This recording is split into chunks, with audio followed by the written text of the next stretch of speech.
नमस्कार साथियों।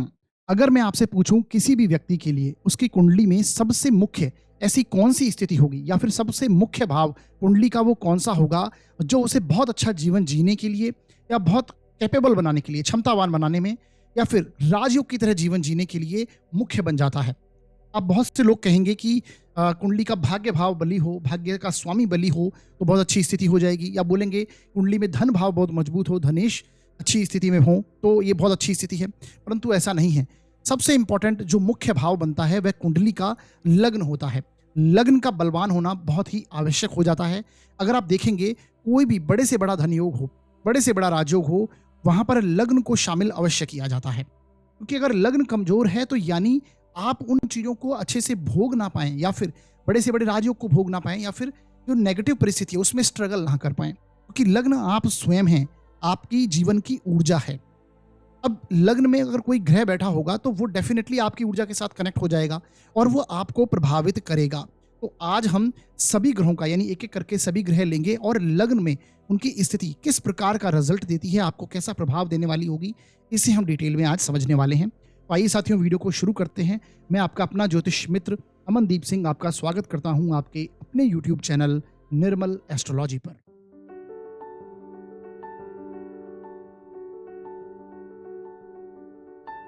जैसा कि मैंने बताया, आज हम चर्चा करने वाले हैं कुंडली में किस तरह से पहले भाव यानी लग्न में सभी ग्रहों का क्या प्रभाव रहेगा। हम एक एक करके सभी ग्रहों को लेंगे और हमारे जीवन पर उनका क्या असर है, क्या प्रभाव है, उसे हम गहराई से जानेंगे। इसके साथ देखेंगे कि हम स्वयं यानी हमारा व्यक्तित्व किस ग्रह के साथ कनेक्टेड हो गया है, और साथ ही में उस ग्रह से संबंधित अगर कोई नेगेटिव इफेक्ट हमें मिल रहे हैं तो उससे उसके लिए हमें क्या उपाय करना चाहिए, किन किन बातों का ध्यान रखना चाहिए, इसे भी हम डिटेल में समझते हुए चलेंगे। तो साथियों, ये जो सीरीज है ये हमारी पूरी अब आने वाले समय में सीरीज आएगी, जिसमें हमने लग्न के आज हम डिस्कस करने वाले हैं लग्न पर सभी ग्रहों का प्रभाव। इसी प्रकार से हम एक एक करके सारे भाव लेंगे और ये पूरी सीरीज हमारी आएगी। इसे आप ये बहुत इंपॉर्टेंट सीरीज होने वाली है, इसे आप जरूर देखिएगा। इसे देखने से आपको काफी कुछ चीजें समझ में आने लग जाएंगी कुंडली के बारे में, किस तरह से हमें चीजें देखनी चाहिए और क्या रिजल्ट हमें मिलते हैं। तो ये जो आज का वीडियो है बहुत इंपॉर्टेंट होने वाला है, इसे पूरा देखिएगा और मुझे कमेंट सेक्शन में जरूर बताइएगा कि आपकी कुंडली में किस ग्रह का प्रभाव आपके लग्न पर है और वो आपको कैसा रिजल्ट दे रहा है। जो चीजें मैं यहाँ पर बता रहा हूँ क्या वो एप्लीकेबल होती भी हैं या नहीं, ये आप कमेंट में जरूर बताइएगा। इसे आप अपनी कुंडली में अप्लाई कीजिए, अपने मित्रों की कुंडली में, अपने रिश्तेदारों की कुंडली में, अपने बंधुओं की कुंडली में। जहां पर जितना ज्यादा आप देखेंगे उतना ही आपको रिजल्ट धीरे धीरे समझ में आने लग जाएंगे। तो आइए साथियों, आगे बढ़ते हैं और सबसे पहले बात करेंगे हम कुंडली में लग्न के बारे में। लग्न कुंडली का मुख्य भाव, मेन हाउस है कुंडली का। लग्न ही सब कुछ है। मैं ऐसा क्यों कहता हूं? क्योंकि लग्न हमारी ओवरऑल बॉडी, हमारी पर्सनैलिटी को दर्शाता है, हमारे पुरुषार्थ को दर्शाता है। देखिए, कुंडली में पहला जो भाव होता है ये कुंडली का लग्न होता है, यानी इसे हम पहला भाव कहेंगे और ये हमारा कुंडली का लग्न है। ये सब कुछ है। मैं लग्न को सब कुछ क्यों कहता हूं? देखिए, आपका ज्योतिष में कोई भी इस समय में लेवल हो सकता है आप बिगिनर हो सकता है ज्योतिष को इस समय पर आप अच्छा खासा सीख चुके हों, या फिर आपको अच्छा खासा एक्सपीरियंस हो। किसी भी लेवल पर अगर आप ज्योतिष में हैं, आज का ये वीडियो आपको बताएगा कि लग्न कितना इंपॉर्टेंट होना चाहिए, जीवन में लग्न की क्या इंपॉर्टेंस है, ये आपको आज के इस वीडियो से समझ में आएगा। तो जो पंचम भाव है, फिफ्थ हाउस जो होता है, ये हमारे जीवन में पूर्व पुण्य कर्म जो हम करके आते हैं, हमारे जो कर्म हैं, हमारे जो हम पूर्व जन्म के जो पुण्य हैं उसको रिप्रेजेंट करता है। और आने वाले जो हमारा फ्यूचर है, आने वाला जो हमारे कर्म है, ये नाइन्थ हाउस इसे रिप्रेजेंट करता है। और उसके बीच में जो प्रेजेंट है ये हमारा लग्न है, ये आपका पुरुषार्थ है। आप कितना एफर्ट किसी चीज में डालते हैं, आप कितना आपका व्यक्तित्व स्ट्रांग है, ये कुंडली का पहला भाव बताएगा। जिसका लग्न बलवान होता है, एक बात समझ लीजिए, उस व्यक्ति की जीवन में उसका जो जीवन है वो अपलिफ्टेड ऑटोमेटिक रहता है। यानी उसको वो चीजें सारी मिलती हैं जो उसे जीवन में प्राप्त, उसके लग्न को चाहिए, उसके शरीर को जो चीजें चाहिए वो उसे जीवन में सारी चीजें प्राप्त होंगी। अब वो कोई भी हो सकती हैं, किसी भी वे में आप उसे समझ सकते हैं। तो लग्न सबसे इंपॉर्टेंट है, इसे आपको समझना है। लग्न का मतलब होता है कि आप स्वयं, हमारा ओवरऑल पर्सनैलिटी, जैसा कि मैंने बोला, जब व्यक्ति का जन्म होता है उस समय पूर्व दिशा में जिस राशि का उदय होता है वही आपका लग्न बन जाती है। वो राशि आपकी, उसकी ऊर्जा आपके साथ कनेक्टेड हो जाती है। तो फर्स्ट हाउस जो है ये आपकी एनर्जी, आपकी किस प्रकार की एनर्जी होगी, आपका व्यक्तित्व कैसा होगा, आपका स्वभाव, आपकी ओवरऑल पर्सनैलिटी कैसी होगी, इसलिए मैंने इस भाव को पर्सनैलिटी डेवलपमेंट हाउस बोला है। तो आपकी पर्सनैलिटी कैसी होगी, ये लग्न इसे बताएगा। आपकी शारीरिक संरचना, आपका रूप, रंग, आपकी हाइट, ये किस तरह की होगी, आपका बॉडी स्ट्रक्चर पूरा कैसा है, मस्तिष्क आपका, आपकी क्या विचारधारा है, आपका कॉन्फिडेंस लेवल कितना है, ये लग्न और लग्नेश के द्वारा आप देख सकते हैं। आप जीवन में कितने उभर कर सामने आएंगे। कई बार आप देखेंगे, आप जिसका लग्न कमजोर हो जाता है, ऐसे व्यक्तियों का, उनको जीवन में धन की कोई परेशानी नहीं है, चाहे या उनका कार्य क्षेत्र बहुत सेटलमेंट है, परंतु वो सामने निकल कर नहीं आ पाते हैं क्योंकि लग्न कमजोर है। अगर राजयोग है तो उसे भोगने की क्षमता आपको लग्न देगा। अगर कोई नेगेटिव योग कुंडली में बना, दुर्योग बना हुआ है, तो उससे लड़ने की जो क्षमता है वो भी आपको लग्न देगा। आपका व्यक्तित्व कितना स्ट्रांग है। तो ओवरऑल मिला के यहाँ पर यही चीज समझ में आती है कि लग्न बहुत अच्छी स्थिति में अगर है तो वो आपको रिजल्ट बहुत अच्छे उसके मिलते हैं। अब देखिए, लग्न में जो ग्रह बैठा हुआ होगा, आज हम जिस प्रकार से सभी ग्रहों को लेंगे, जैसा कि मैंने आपको बताया, तो लग्न पहले भाव में जो ग्रह बैठेगा वो उसके कारकत्वों पर असर डालेगा। लग्न में आपको प्रभाव भी उसके अनुसार मिलेगा। जैसे सूर्य बैठेगा तो डेफिनेटली आप बहुत प्रभावशाली होंगे, सूर्य लग्न का कारक है, जो कि हम आगे और अच्छे से डिस्कस करेंगे। मंगल है बैठा है तो आप दबंग प्रकृति के होंगे, बहुत एनर्जेटिक होंगे। बुध बैठा है तो आप बहुत माइंड से बहुत स्ट्रांग होंगे, मेंटल चीज़ों को कैलकुलेटिव होंगे बहुत। तो वो सारी चीज़ें अभी हम आगे जाके डिटेल में से समझेंगे। तो वो क्या होगा कि आपके लग्न पर प्रभाव डालेगा वो ग्रह। अब वो नेगेटिव वे में भी हो सकता है और पॉजिटिव वे में भी, यानी लग्न को कमजोर भी कर सकता है और लग्न को बलवान भी कर सकता है। और बलवान होगा तो जैसा कि मैंने बताया, लग्न का बलवान होना अपने आप में बहुत प्रभावी हो जाता है। देखिए, कुंडली में लग्न और लग्नेश अगर बलवान है तो ऐसे व्यक्ति का प्रभाव क्षेत्र, उसकी ऑरा, उसका पुरुषार्थ एक अलग ही लेवल पर कार्य करता है, बहुत स्ट्रांग हो जाता है व्यक्ति की कुंडली। तो लग्न का बलवान होना डेफिनेटली अच्छा है। इसे आप पर्सनल लेवल पर चेक भी कीजिए, आप प्रैक्टिकल कर देख सकते हैं। आप कुछ कुंडलियां लीजिए, अपनी हो सकती हैं, अपने रिश्तेदारों की कुंडलियों को उठाइए, अपने मित्र गणों की कुंडलियों को उठाइए और उनके लग्न को देखिए। अब आप मुझे पूछेंगे कि लग्न कैसे बलवान होगा, ये कैसे हम देखें इस चीज को। देखिए, उसके लिए मैंने बहुत सारे सूत्र, पहले भी बहुत सारे सूत्र बताए हैं, लग्न को लेकर बहुत सारे वीडियोस बनाए हैं, आप जाकर हमारे चैनल पर देख सकते हैं। और उसके लिए एक सिंपल सूत्र है कि आपको किसी भी भाव को जब देखना है तो उसके लिए सबसे पहले आपको वो भाव देखना होगा। उस भाव को देखिए, भावेश को देखिए। भावेश देखिए, जिसके पीछे एश आता है, ईश आता है, यानी उसका, उस भाव का स्वामी। ईश का मतलब ईश्वर। तो भाव को देखिए, भावेश को देखिए और भाव कारक को देखिए। उस भाव का कारक ग्रह कौन है, स्थायी कारक ग्रह कौन सा है, ये तीनों पॉइंट आपको नोट कर लेने हैं, तीनों पॉइंट समझने हैं। उससे आप उस ग्रह की स्थितियों को देखिए। हालांकि आपको नवमांश और वर्ग कुंडलियां भी देखनी चाहिए, और उस ग्रह के षडबल को देखिए, जिसका वो लग्नेश के षडबल को देखिए, उसको अष्टक वर्ग में कितने बिंदु प्राप्त हैं, ये सारी चीजें देखनी आवश्यक है। परंतु एक कॉमन लेवल पर जिसे आप देखेंगे तो वो आपको भाव, भावेश और भाव कारक, ये तीनों पॉइंट अप्लाई करने हैं। अब लग्न की हम बात यहाँ पर कर रहे हैं, तो लग्न के भाव को देखिए। अब ये कैसे देखेंगे आप, इसे आप देखिए कि लग्न में कौन सा ग्रह जाकर बैठा है, लग्न में कौन सा ग्रह, जिसके ऊपर आज का हमारा ये वीडियो होने वाला है, इसके ऊपर आज हम डिटेल में चर्चा करेंगे। तो लग्न में कौन सा ग्रह बैठा हुआ है, उस भाव की स्थिति को दिखाएगा कि भाव कैसा है, भाव की क्या पोजीशन है।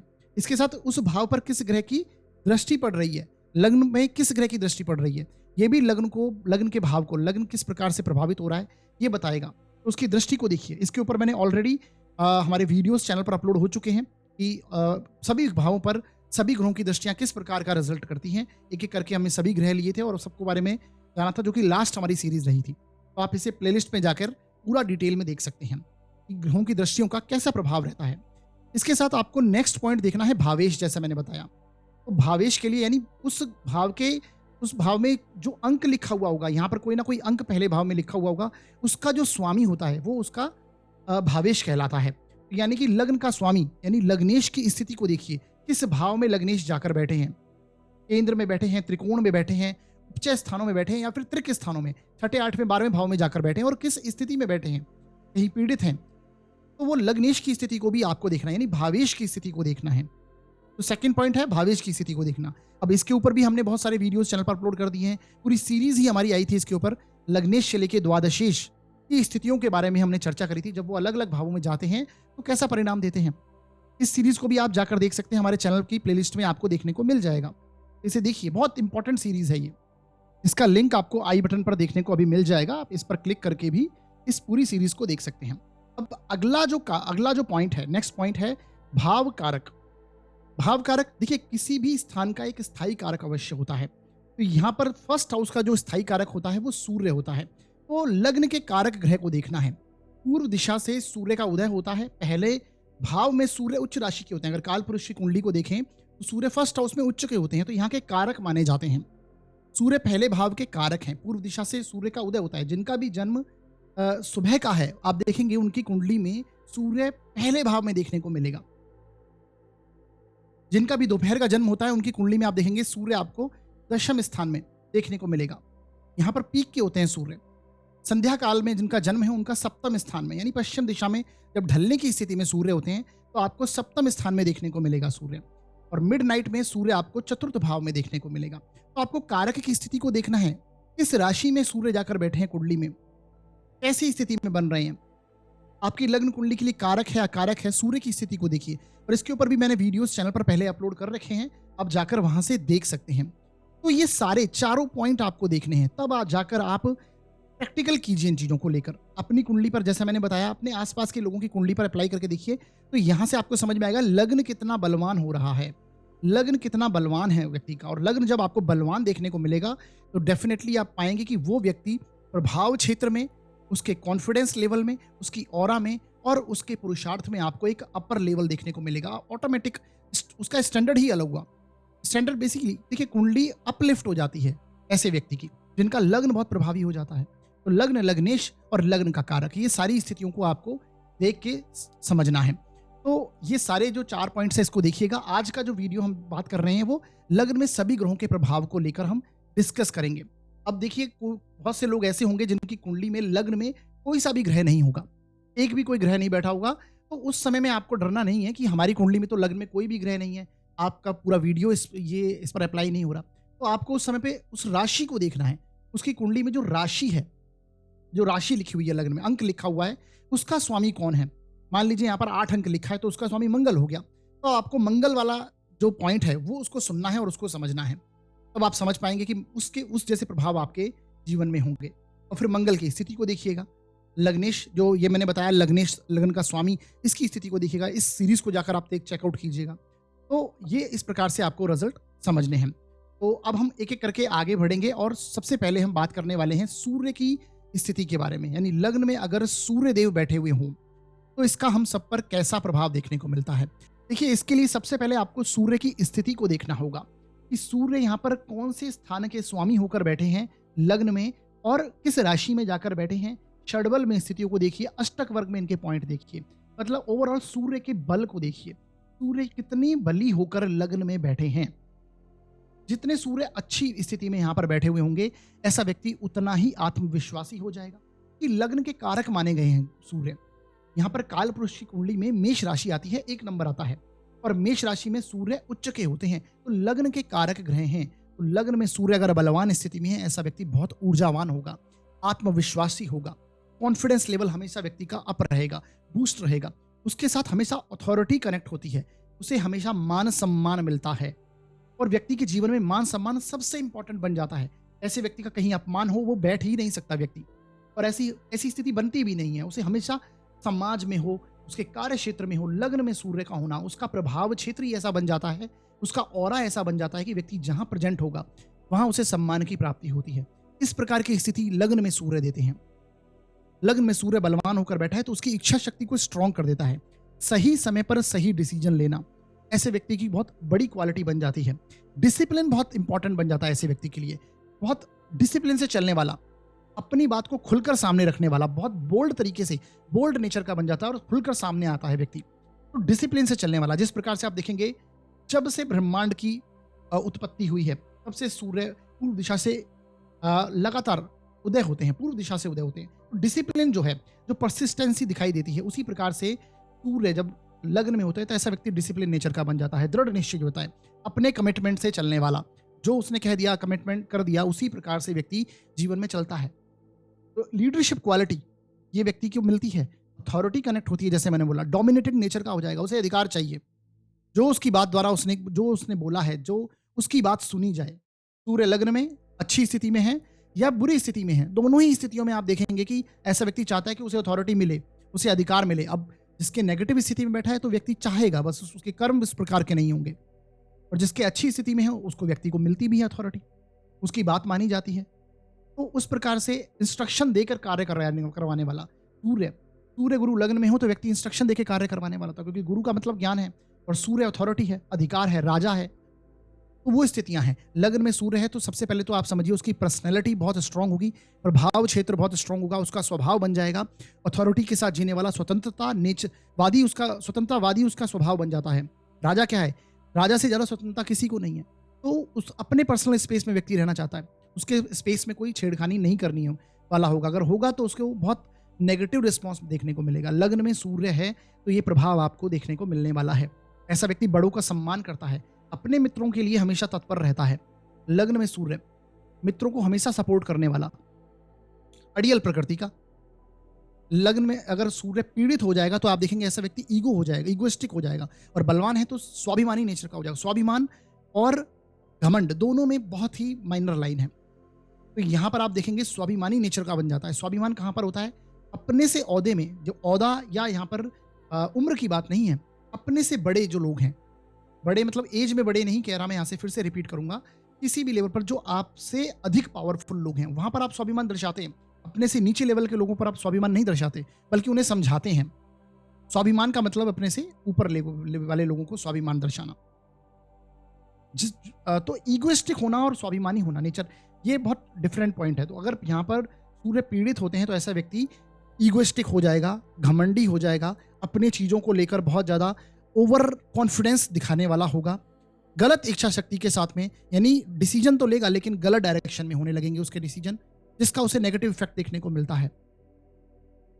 लग्न में सूर्य होता है तो जैसे मैंने बोला बॉडी स्ट्रक्चर, हड्डियां बहुत मजबूत होंगी, दिखने में कलर फेयर होगा और आरोग्यता, इम्यूनिटी पावर बहुत स्ट्रांग होगी व्यक्ति की। लग्न में सूर्य की ये पहचान है। लग्न में सूर्य ये सारी स्थितियां देता है। अब आपको देख लेना है कि किस स्थान का स्वामी होकर लग्न में बैठा है। 4th हाउस का स्वामी होकर अगर लग्न में बैठ गया सूर्य, तो आप यहां से देखने वाले हैं कि ऐसा व्यक्ति बहुत करेजियस होगा। 4th हाउस किसका है? मेडिकल एस्ट्रोलॉजी में हार्ट का है। तो ऐसा व्यक्ति बहुत करेजियस नेचर का बन जाता है। जनता में उसको सम्मान प्राप्ति होती है। 4th हाउस किसका है? जनता का। घर परिवार में बहुत स्वाभिमान, घर परिवार में बहुत व्यक्ति अपने सम्मान व्यक्ति को मिलता है। इसी प्रकार दशम भाव का लॉर्ड को लग्न में बैठ जाएगा तो ये तो बहुत अच्छी स्थिति बन जाएगी।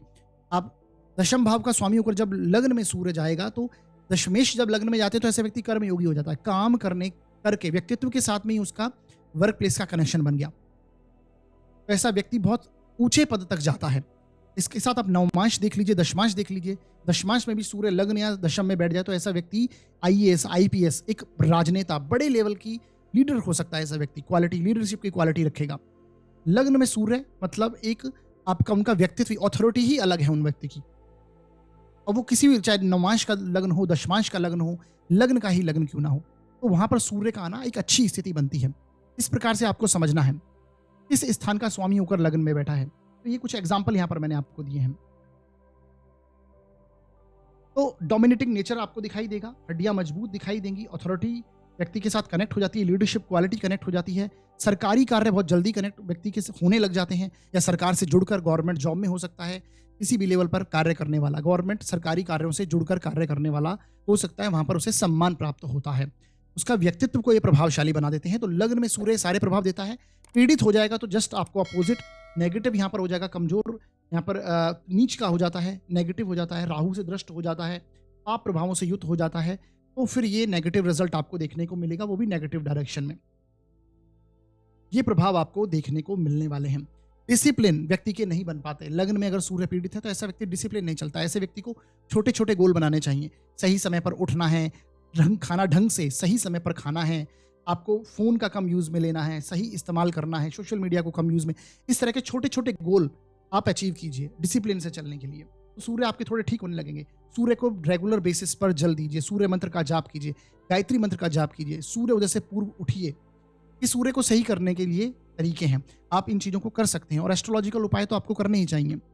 आदित्य हृदय सूत्र का पाठ करना चाहिए, सूर्य नमस्कार डेली बेसिस पर करना चाहिए, कि सूर्य कैसे देवता हैं जो हमें प्रत्यक्ष रूप से डेली बेसिस पर दिखाई देते हैं। तो लग्न में सूर्य हो, उनको सूर्य मंत्र के साथ में कनेक्ट होना ही चाहिए। ये सारी स्थिति आपको देखने को मिलने वाली है। ऐसे व्यक्ति को बड़ों का सम्मान, अपने घर में बुजुर्गों का, अपने आस-पास पड़ोसियों में सबका बड़े बुजुर्गों का सम्मान हमेशा करना चाहिए। इस प्रकार का प्रभाव यहाँ पर सूर्य देते हैं। अब साथियों आगे बढ़ते हैं और बात करते हैं अगले ग्रह चंद्रमा के बारे में। चंद्रमा अगर लग्न कुंडली में पहले भाव में बैठे हुए हों, तो फिर ये कैसा प्रभाव, लग्न में बैठ जाए चंद्रमा तो कैसा रिजल्ट आपको देखने को मिलता है। अभी देखिए यहाँ पर भी आपको स्थितियां देख लेनी है चंद्रमा की। चंद्रमा किसी स्थिति में बैठे हुए हैं, बली होकर बैठे हैं या फिर पीड़ित हो गए हैं, कमजोर स्थिति में हैं, नीच के हो गए हैं, कोई पाप प्रभाव में हैं या फिर अमावस्या के चंद्रमा हैं, तो ये स्थिति देखनी है। अगर पीड़ित हैं तो फिर परेशानी वाली बात है, और वहीं पर अगर बली अवस्था में चंद्रमा लग्न में बैठे हैं तो एक बहुत अच्छी स्थिति हो जाएगी। देखिए साथियों, किसी भी स्थिति में चंद्रमा लग्न में हो तो ऐसा व्यक्ति मन मौजी प्रकृति का हो जाएगा। चंद्रमा हमारे मन का कारक है, तो अपने मन के अकॉर्डिंगली चलने वाला और बहुत अधिक सोचने वाला होता है व्यक्ति। चंद्रमा लग्न में होते हैं तो ऐसे व्यक्ति के जीवन में इमोशंस, फीलिंग्स का आवागमन, विचारों का आवागमन बहुत तीव्रता के साथ उसके मस्तिष्क में होता ही होता है। हालांकि हर के साथ में ऐसी स्थितियां हैं, परंतु चंद्रमा जब लग्न में हो तो ये अलग स्थिति देखने को सामने आती है। अब चंद्रमा अगर बली अवस्था में है तो व्यक्ति कल्पनाशील होगा, जो सोचेगा उसे पाने की कोशिश करेगा और कार्यरत रहेगा, कर्म करेगा उसके प्रति। परंतु अगर पीड़ित हो जाएगा तो ये चंद्रमा फिर केवल सोचने वाला व्यक्ति बन जाता है, यानी उसके प्रति एफर्ट नहीं लगाएगा। एक तरह से हम कहें कि खाली सोचना और ख्याली पुलाव बनाना कि मेरे को इतना धन मिल जाएगा, मुझे इतनी प्रॉपर्टी मिल जाएगी, इतना सुख मिलेगा, ऐसी ऐसी चीज़ों के प्रति व्यक्ति के ख्याल बड़े बन जाते हैं। तो लग्न में चंद्रमा ये सारी, और अगर किसी ने कुछ बात बोल दी तो उसे लंबे समय तक सोचने वाला, जिस स्थिति को अधिक सोचना नहीं है उसे भी सोचने वाला, खासकर राहु के साथ में यहाँ पर चंद्रमा अगर बैठ जाए तो आप समझ लीजिए ऐसा व्यक्ति, एंग्जाइटीज इश्यूज आ जाते हैं व्यक्ति को, कुछ ना कुछ परेशानी, डिप्रेशन जैसी स्थिति। अब अष्टम भाव का स्वामी होकर लग्न में चंद्रमा बैठ जाए, पीड़ित हो जाए तो ये एंग्जाइटी इश्यू, डिप्रेशन जैसे स्थिति बन जाती है, अवसाद जैसी स्थिति क्रिएट हो जाती है, तो मन परेशानी में आ जाता है। इसी प्रकार छठे का स्वामी होकर अगर लग्न में बैठ जाए तो फिर ये यहाँ पर भी परेशानी व्यक्ति को, ये रोग स्थान है तो ब्लड रिलेटेड प्रॉब्लम्स आपको देखने को मिलेगी। ब्लड फ्लो से रिलेटेड चंद्रमा कनेक्ट करते हैं तो इससे रिलेटेड प्रॉब्लम आएगी, मानसिक विकार व्यक्ति के साथ कनेक्ट हो जाएंगे। चतुर्थ भाव का स्वामी होकर लग्न में बैठ जाए, अच्छी स्थिति में हो, तो ये आप देखेंगे ऐसा व्यक्ति बहुत जीवन में सुखी हो जाएगा। चंद्रमा शीतल ग्रह हैं, ठंडेपन से काम करने वाला ऐसा व्यक्ति आप देखेंगे शीतलता के साथ में उसका शीतल स्वभाव हो जाता है, ठहराव व्यक्ति के जीवन में आता है। अगर यहाँ पर बली स्थिति चंद्रमा की बन जाती है, मन स्ट्रांग हो जाएगा। आप अगर मन आपका स्ट्रांग है तो आप अपने अनुसार जीवन में मन को कंट्रोल करके जीवन में चलने वाले व्यक्ति जीवन में वो सारी चीज प्राप्त कर सकते हैं जो उन्हें चाहिए। लग्न में चंद्रमा होता है तो ऐसा व्यक्ति यात्रा का प्रेमी होता है, क्योंकि ये ट्रैवलिंग के कारक हैं, बहुत जल्दी जल्दी परिवर्तित होते हैं, 2.25 दिन में राशि परिवर्तित कर लेते हैं, तो ट्रैवलिंग के प्रेमी होते हैं, देश विदेश की यात्राएं करने वाले होते हैं। लग्न में चंद्रमा प्रभावी हो जाएगा तो आपका अट्रैक्शन जो है उसको बहुत बढ़ा देगा, आप दिखने में आपकी सुंदर पर्सनैलिटी हो जाएगी, आपका ऑरा बहुत पॉजिटिव हो जाएगा, आपके साथ लोग सुख का अनुभव करेंगे, आपके साथ लोग चीजें शेयर करेंगे, क्योंकि चंद्रमा केयरिंग का कारक है। देखिए चंद्रमा माँ का कारक होता है और माँ हमेशा केयरिंग नेचर देती है। चंद्रमा तो ये केयरिंग नेचर देते हैं। चंद्रमा बली अवस्था में लग्न में बैठे हैं तो ऐसे व्यक्ति का नेचर केयरिंग हो जाएगा, सामने वाले की परवाह करने वाला होता है व्यक्ति। तो बहुत अच्छी स्थिति चंद्रमा लग्न में अगर बनती है तो ये बहुत अच्छी कुंडलियों में मैंने चंद्रमा लग्न में देखे हैं जो कि बहुत प्रभावी हो जाएंगे, क्रिएटिव नेचर का हो जाता है, इमेजिनेशन पावर बहुत स्ट्रांग हो जाएगी। और बली चंद्रमा है तो वो इमेजिनेशन जो है वो सही डायरेक्शन में होगी, उसके रिजल्ट्स आपको मिलेंगे। क्रिएटिव नेचर का कोई लेखक हो सकता है, कोई सिंगर हो सकता है, कलात्मक चीजों के साथ जुड़ जाता है व्यक्ति, मन उसका उस तरह से होता है, सुख की अनुभूति होती है व्यक्ति को लाइफ में। अगर बली चंद्रमा है लग्न में, सुख की अनुभूति का मतलब है कि व्यक्ति, चंद्रमा सुख का कारक है, धन का कारक है, ऐसा व्यक्ति धनी होगा। लिक्विड फ्लो जो है, कैश जो है, का कारक चंद्रमा माना गया है। तो यहाँ पर लिक्विड मनी का कारक यानी कि धन की प्राप्ति लगातार जीवन में होती रहे, आपके व्यक्तित्व को जो चीजें चाहिए, जितना सुख चाहिए, आपकी बॉडी को जो सुख चाहिए, वो सारी चीजें देखने को मिलेगी। आपका अपीयरेंस, आपकी ओवरऑल पर्सनैलिटी बहुत प्रभावी हो जाएगी चंद्रमा लग्न में अगर बली अवस्था में बैठे हुए हैं तो। और लग्नेश इन्हें देख ले, मान लीजिए आपका यहाँ पर गुरु का लग्न है और गुरु की दृष्टि भी लग्न पर है और चंद्रमा लग्न में बैठ गए, तो आप ऐसे व्यक्ति को देखेंगे तो उसका प्रभाव क्षेत्र ही अलग होगा, बहुत से लोगों में अपना प्रभाव छोड़ के जाने वाला। तो ये वैसी स्थितियां यहाँ पर चंद्रमा अगर पीड़ित हो जाएंगे तो फिर ये नेगेटिव स्थिति बन जाएगी। यहाँ पर व्यक्ति शेख चिल्ली जैसा हो जाएगा, यानी व्यक्ति सोचेगा बहुत लेकिन कर नहीं पाएगा उसे। यहाँ पर चंद्रमा पीड़ित होने का मतलब है कि आप काल्पनिक होंगे लेकिन नेगेटिव डायरेक्शन में होंगे, भटकाव जीवन में आ जाएगा। चंद्रमा जैसे मैंने बोला यात्राओं के कारक हैं, तो भटकाव व्यक्ति के जीवन में, मन का भटकाव रहना, ऐसी स्थिति बनने लग जाती है। इमोशनली व्यक्ति डिसबैलेंस रहता है। ये सारी स्थितियां नेगेटिव बन जाती हैं। चंद्रमा बली है तो ये स्त्रियों से लाभ प्राप्त होता है, माताओं से, बहनों से। ऐसे व्यक्ति को स्त्रियों का सम्मान करते रहना चाहिए, सम्मान करना चाहिए बेसिकली, और स्त्रियों से लाभ प्राप्त करने वाला भी होता है। तो ये सारी स्थितियां चंद्रमा की हैं। अगर चंद्रमा लग्न में है, कोई स्ट्रॉन्ग प्लैनेट, अगर कोई पाप ग्रह, शनि जैसा ग्रह इन्हें देख ले, तो फिर ये नेगेटिव स्थिति बन जाती है। व्यक्ति को ये विष दोष बन जाता है। राहु देख ले तो ये फिर ये ग्रहण दोष लग जाएगा। तो इस प्रकार से आपको समझना है कौन से भाव का स्वामी होकर किस स्थान पर बैठा है। लाभ भाव का स्वामी होकर लग्न में बैठ जाए, ऐसे व्यक्ति को जीवन भर लाभ की प्राप्ति होती रहती है।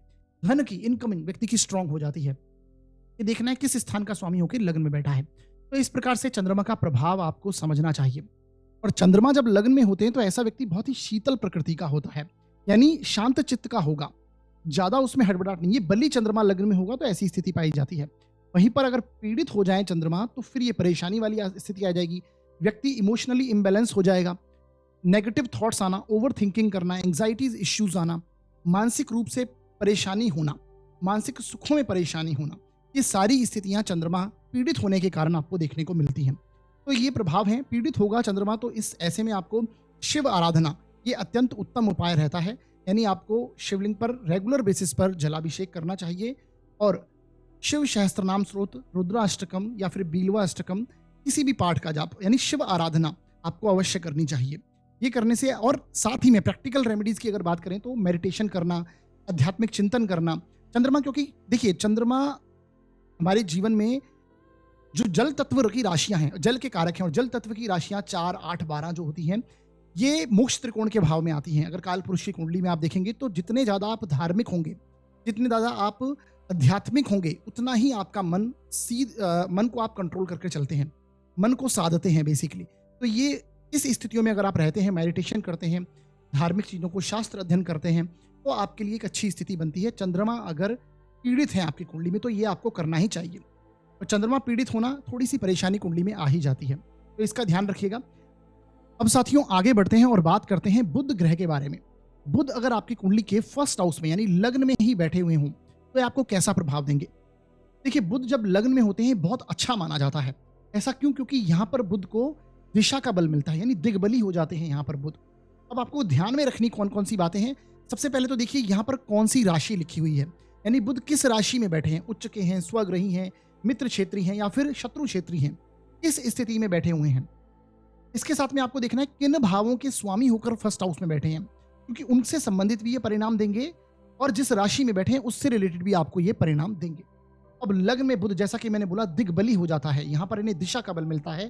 तो ये ऐसा व्यक्ति देखिए बहुत तीव्र बुद्धि का होगा, व्यक्ति बहुत बुद्धिमान होगा। बुध किसके कारक हैं? बुद्धि के कारक माने जाते हैं।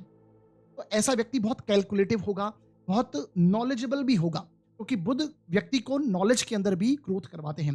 हालांकि ज्ञान का कारक गुरु माना जाता है, परंतु बुध वाणी के कारक हैं, बुद्धि के कारक हैं, ज्ञान भी दर्शाते हैं कि बिना बुध के आप अपने ज्ञान को ट्रांसफर नहीं कर सकते।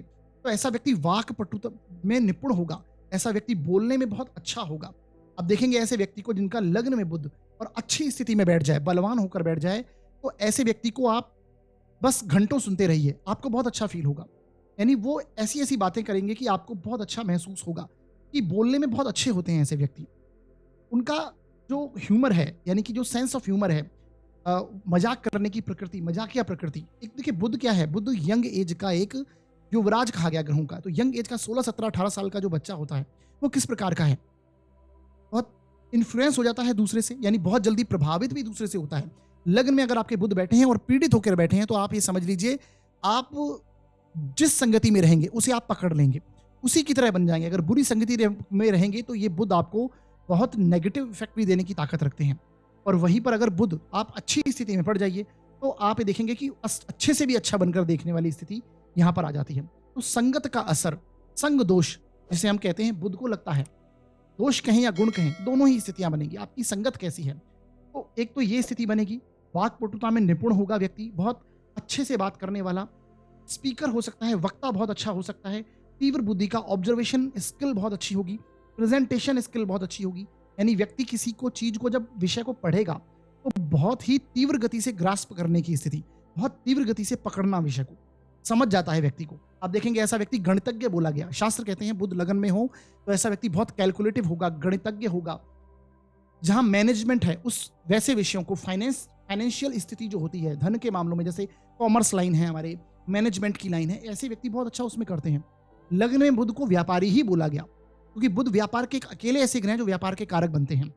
तो व्यापार की कला में निपुण होता है ऐसा व्यक्ति जिसके लग्न में बुध होगा और अच्छी स्थिति में होगा। ये सारी स्थितियां जो मैंने बताई हैं अच्छों के लिए है। अच्छी बुध अगर लग्न में है, भली स्थिति में है, इवन मित्र क्षेत्री भी हैं, वो भी अच्छी स्थिति है। अगर मित्र के घर में जाकर बैठे हैं, तत्कालिक रूप से भी मित्र बन रहे हैं आपकी कुंडली में जिस राशि में बैठे हैं उसके लिए, और साथ में यहाँ पर इन्हें दिशा बल तो मिलता ही है, तो यानी बलवान हो जाएगा ये बुध।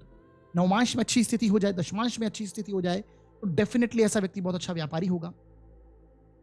प्लानिंग, प्लॉटिंग ऐसा व्यक्ति बहुत अच्छे से कर पाता है, सही दिशा में कर पाता है। देखिए राहु और बुध में यही अंतर है, बुध सुबुद्धि के कारक हैं और राहु को बुद्धि का कारक है। आपको इस तरह से समझना चाहिए। नेगेटिव वे में कैसे बुद्धि चलानी है, लग्न में राहु होता है तो वो भी सारी ये चीजें देता है।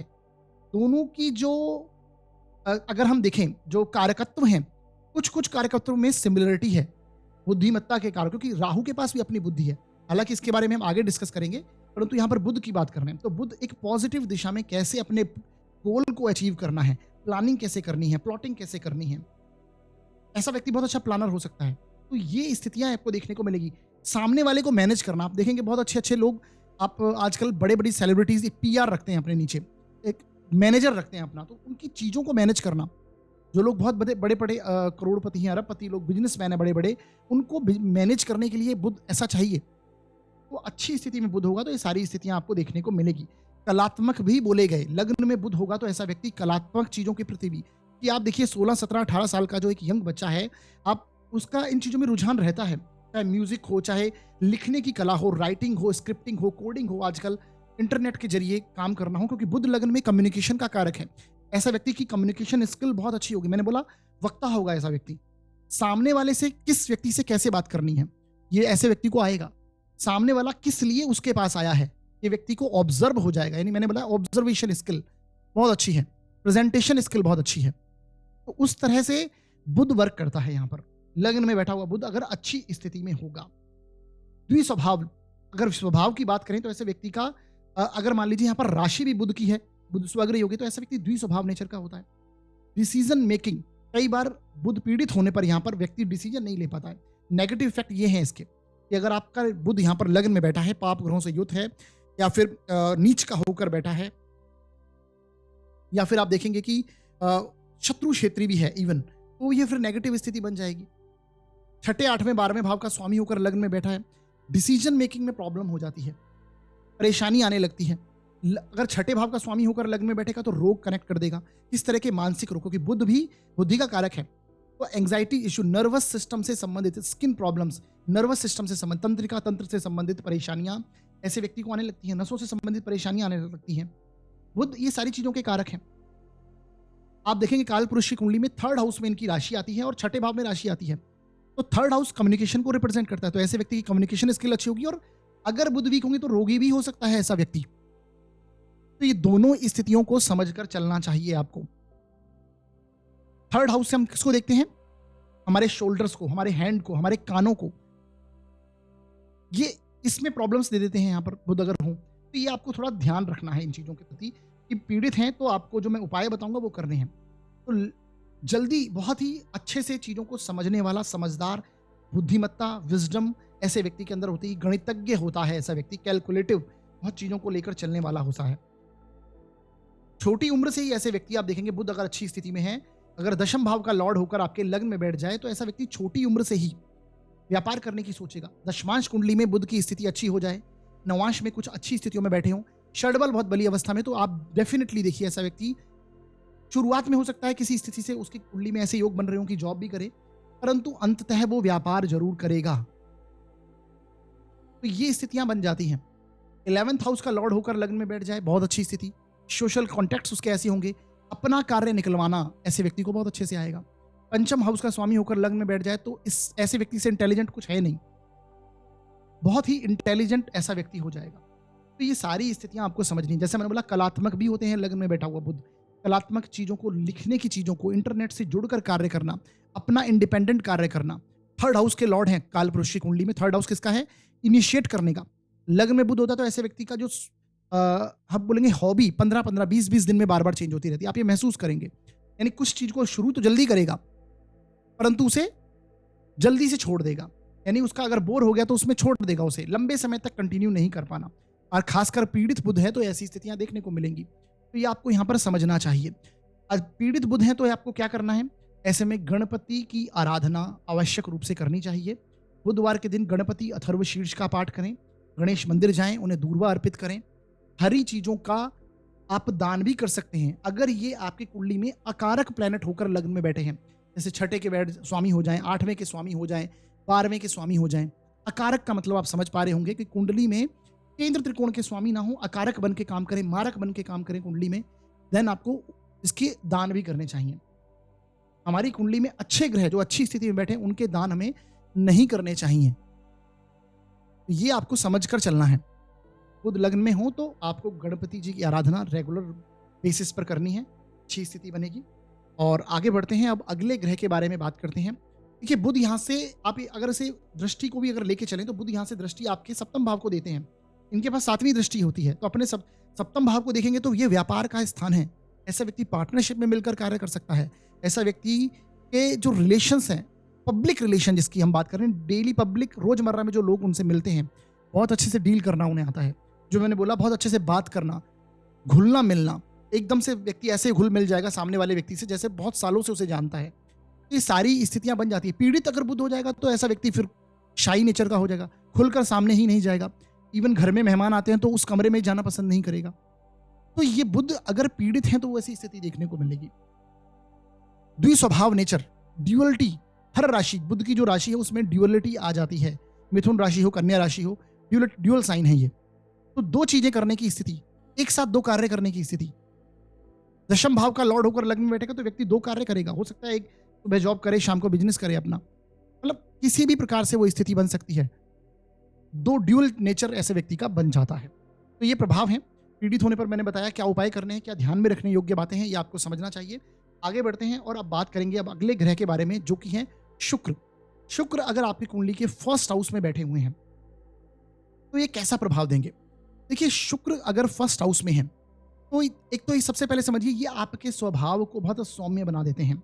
शुक्र मतलब शीतल ग्रह, जिस प्रकार से चंद्रमा है उसी प्रकार से शुक्र को भी हम शीतलता का कारक मानते हैं, सुंदरता का कारक मानते हैं। तो आपका पर्सनैलिटी, आप दिखने में बहुत सुंदर होंगे, आंखें बड़ी बड़ी और बहुत सुंदर आंखें होंगी, आकर्षण युक्त। जैसे कहते हैं हम कि ऐसे व्यक्ति का आकर्षण अपोजिट जेंडर से बहुत तीव्रता के साथ होता है, उनका भी इनके प्रति होगा और इनका भी, दोनों ही स्थितियां वाइस वर्सा आपको समझनी चाहिए। तो आकर्षण युक्त जो है ऐसा व्यक्ति बन जाता है। सौम्य स्वभाव, शीतल स्वभाव, सुंदर नेचर हो जाएगा, दिखने में सुंदर हो जाएगा, अट्रैक्टिव होगा, पर्सनैलिटी बहुत अच्छी होगी। ऐसे व्यक्ति अपने अपीयरेंस के प्रति बहुत सजग रहने वाला, मुझे क्या पहनना है, कैसी स्थिति में बनना है, आजकल क्या चल रहा है, उसको लेकर व्यक्ति सजग रहेगा।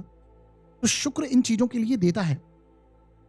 ये सारी चीजें आपके साथ कनेक्ट होती हैं। सुख समृद्धि कनेक्ट हो जाती है। लग्न में शुक्र कारक होकर बैठ जाए, केंद्र त्रिकोणों आपके 1, 4, 7, 10 का स्वामी होकर या फिर पंचम का, नवम का स्वामी होकर लग्न में बैठ जाए तो आप कहना ही क्या।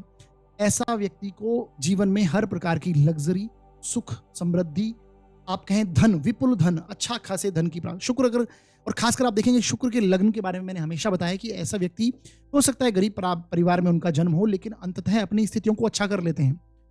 शुक्र के लग्न इसी बात को, फाइनेंशियली बहुत स्ट्रांग लग्न है। आप देखिए धन भाव का लॉर्ड आपका अगर शुक्र की राशि में जाकर बैठ जाए, नवांश में, दशमांश में देखिए, नवांश में देखिए, वर्ग कुंडलियों में देखिए, वृषभ राशि, तुला राशि की स्थिति, कौन सा ग्रह वहां पर जाके बैठा है आपकी कुंडली में, वो किस भाव का स्वामी होकर आपके फाइनेंस की राशि में जाकर बैठा है, सॉरी वृषभ राशि में जो कि धन की राशि है उसमें जाकर बैठा है, जो शुक्र की राशि है। तो ऐसा व्यक्ति धनी होता है। ये बारीकी से मेजरमेंट करने की बातें हैं। तो ये स्थितियां आपको जब हम आगे नवांश और दशमांश की बातें करेंगे तब हम डिस्कस करेंगे। परंतु यहां पर जो शुक्र का इफेक्ट मैंने बताया कि लग्न में जब शुक्र होगा ये आपको सुंदर बनाएगा, समृद्धि लाएगा, घर में लग्जरी आपके कनेक्ट रहेगी, कंफर्ट जोन में आप रहने वाले होंगे। शुक्र की एक राशि तुला भी है। तुला राशि व्यापार की राशि मानी गई क्योंकि आपका उसका सिंबल देखेंगे तो तराजू है। तो ऐसा व्यक्ति बहुत अच्छा व्यापारी होता है। शुक्र लग्न में डेफिनेटली बहुत अच्छा व्यापारी हो सकता है व्यक्ति। चीजों को अब बहुत बारीकी से अध्ययन करके करने वाला, एक फाइननेस आ जाती है किसी व्यापार में, पर्टिकुलर एक चीज को पकड़कर कार्य करने वाला। तो मतलब बेसिकली गहराई से चीजों को करने वाला एक बहुत अच्छा व्यापारी बन सकता है व्यक्ति। शुक्र मतलब है ही फाइननेस, चीजों को अच्छे से देखना, बारीकी समझना, ब्रांड होना, ये सारी चीजें कनेक्ट हो जाती हैं। अब शुक्र लग्न में अच्छी स्थिति में है तो ये सारी स्थितियां जो मैंने बताई ये आपके साथ होंगी। पीड़ित हो जाएंगे तो फिर ये अत्यधिक भोग विलास दे देंगे व्यक्ति को, कंफर्ट जोन के कारण रोगी बना सकते हैं। छठे भाव के स्वामी हो जाएं तो ये आपको हार्मोनल इम्बेलेंस जैसी परेशानी, पीड़ित होकर आपको ऐसी स्थितियां दे देंगे। शुक्र किसका है? शुक्र हमारे वीर्य का कारक है, तो उससे रिलेटेड गुप्त अंगों से रिलेटेड परेशानियां दे सकते हैं। पुरुषों में वीर्य का कारक माना जाता है, तो इसलिए ये स्थितियां आ जाती हैं। और इसके साथ में ये आपके रिलेशनशिप के कारक हैं, तो वैवाहिक जीवन में परेशानी, रिलेशनशिप में परेशानी, तो ये सारी स्थितियां शुक्र के साथ कनेक्ट होती हैं। हमारी बॉडी के अंदर जो ग्लैंड सिस्टम है उससे रिलेटेड इश्यूज हमें देखने को मिल जाते हैं, डायबिटिक, थायराइड, ये सारे इश्यू, लीवर प्रॉब्लम्स भी ऐसी स्थितियां आप दे देते हैं। आठवें के स्वामी होकर लग्न में बैठे तो भी कुछ ना कुछ ऑब्स्टिकल, धन को लेकर कुछ ना कुछ परेशानियां हमें कनेक्ट होती रहेंगी। इवन फिर भी लग्जरी कनेक्ट होगी, सुख ये देंगे, लेकिन हमारे लिए सुख हमारे रुकावटों का कारण बन जाए, जिसके कारण हम काम नहीं कर पाते।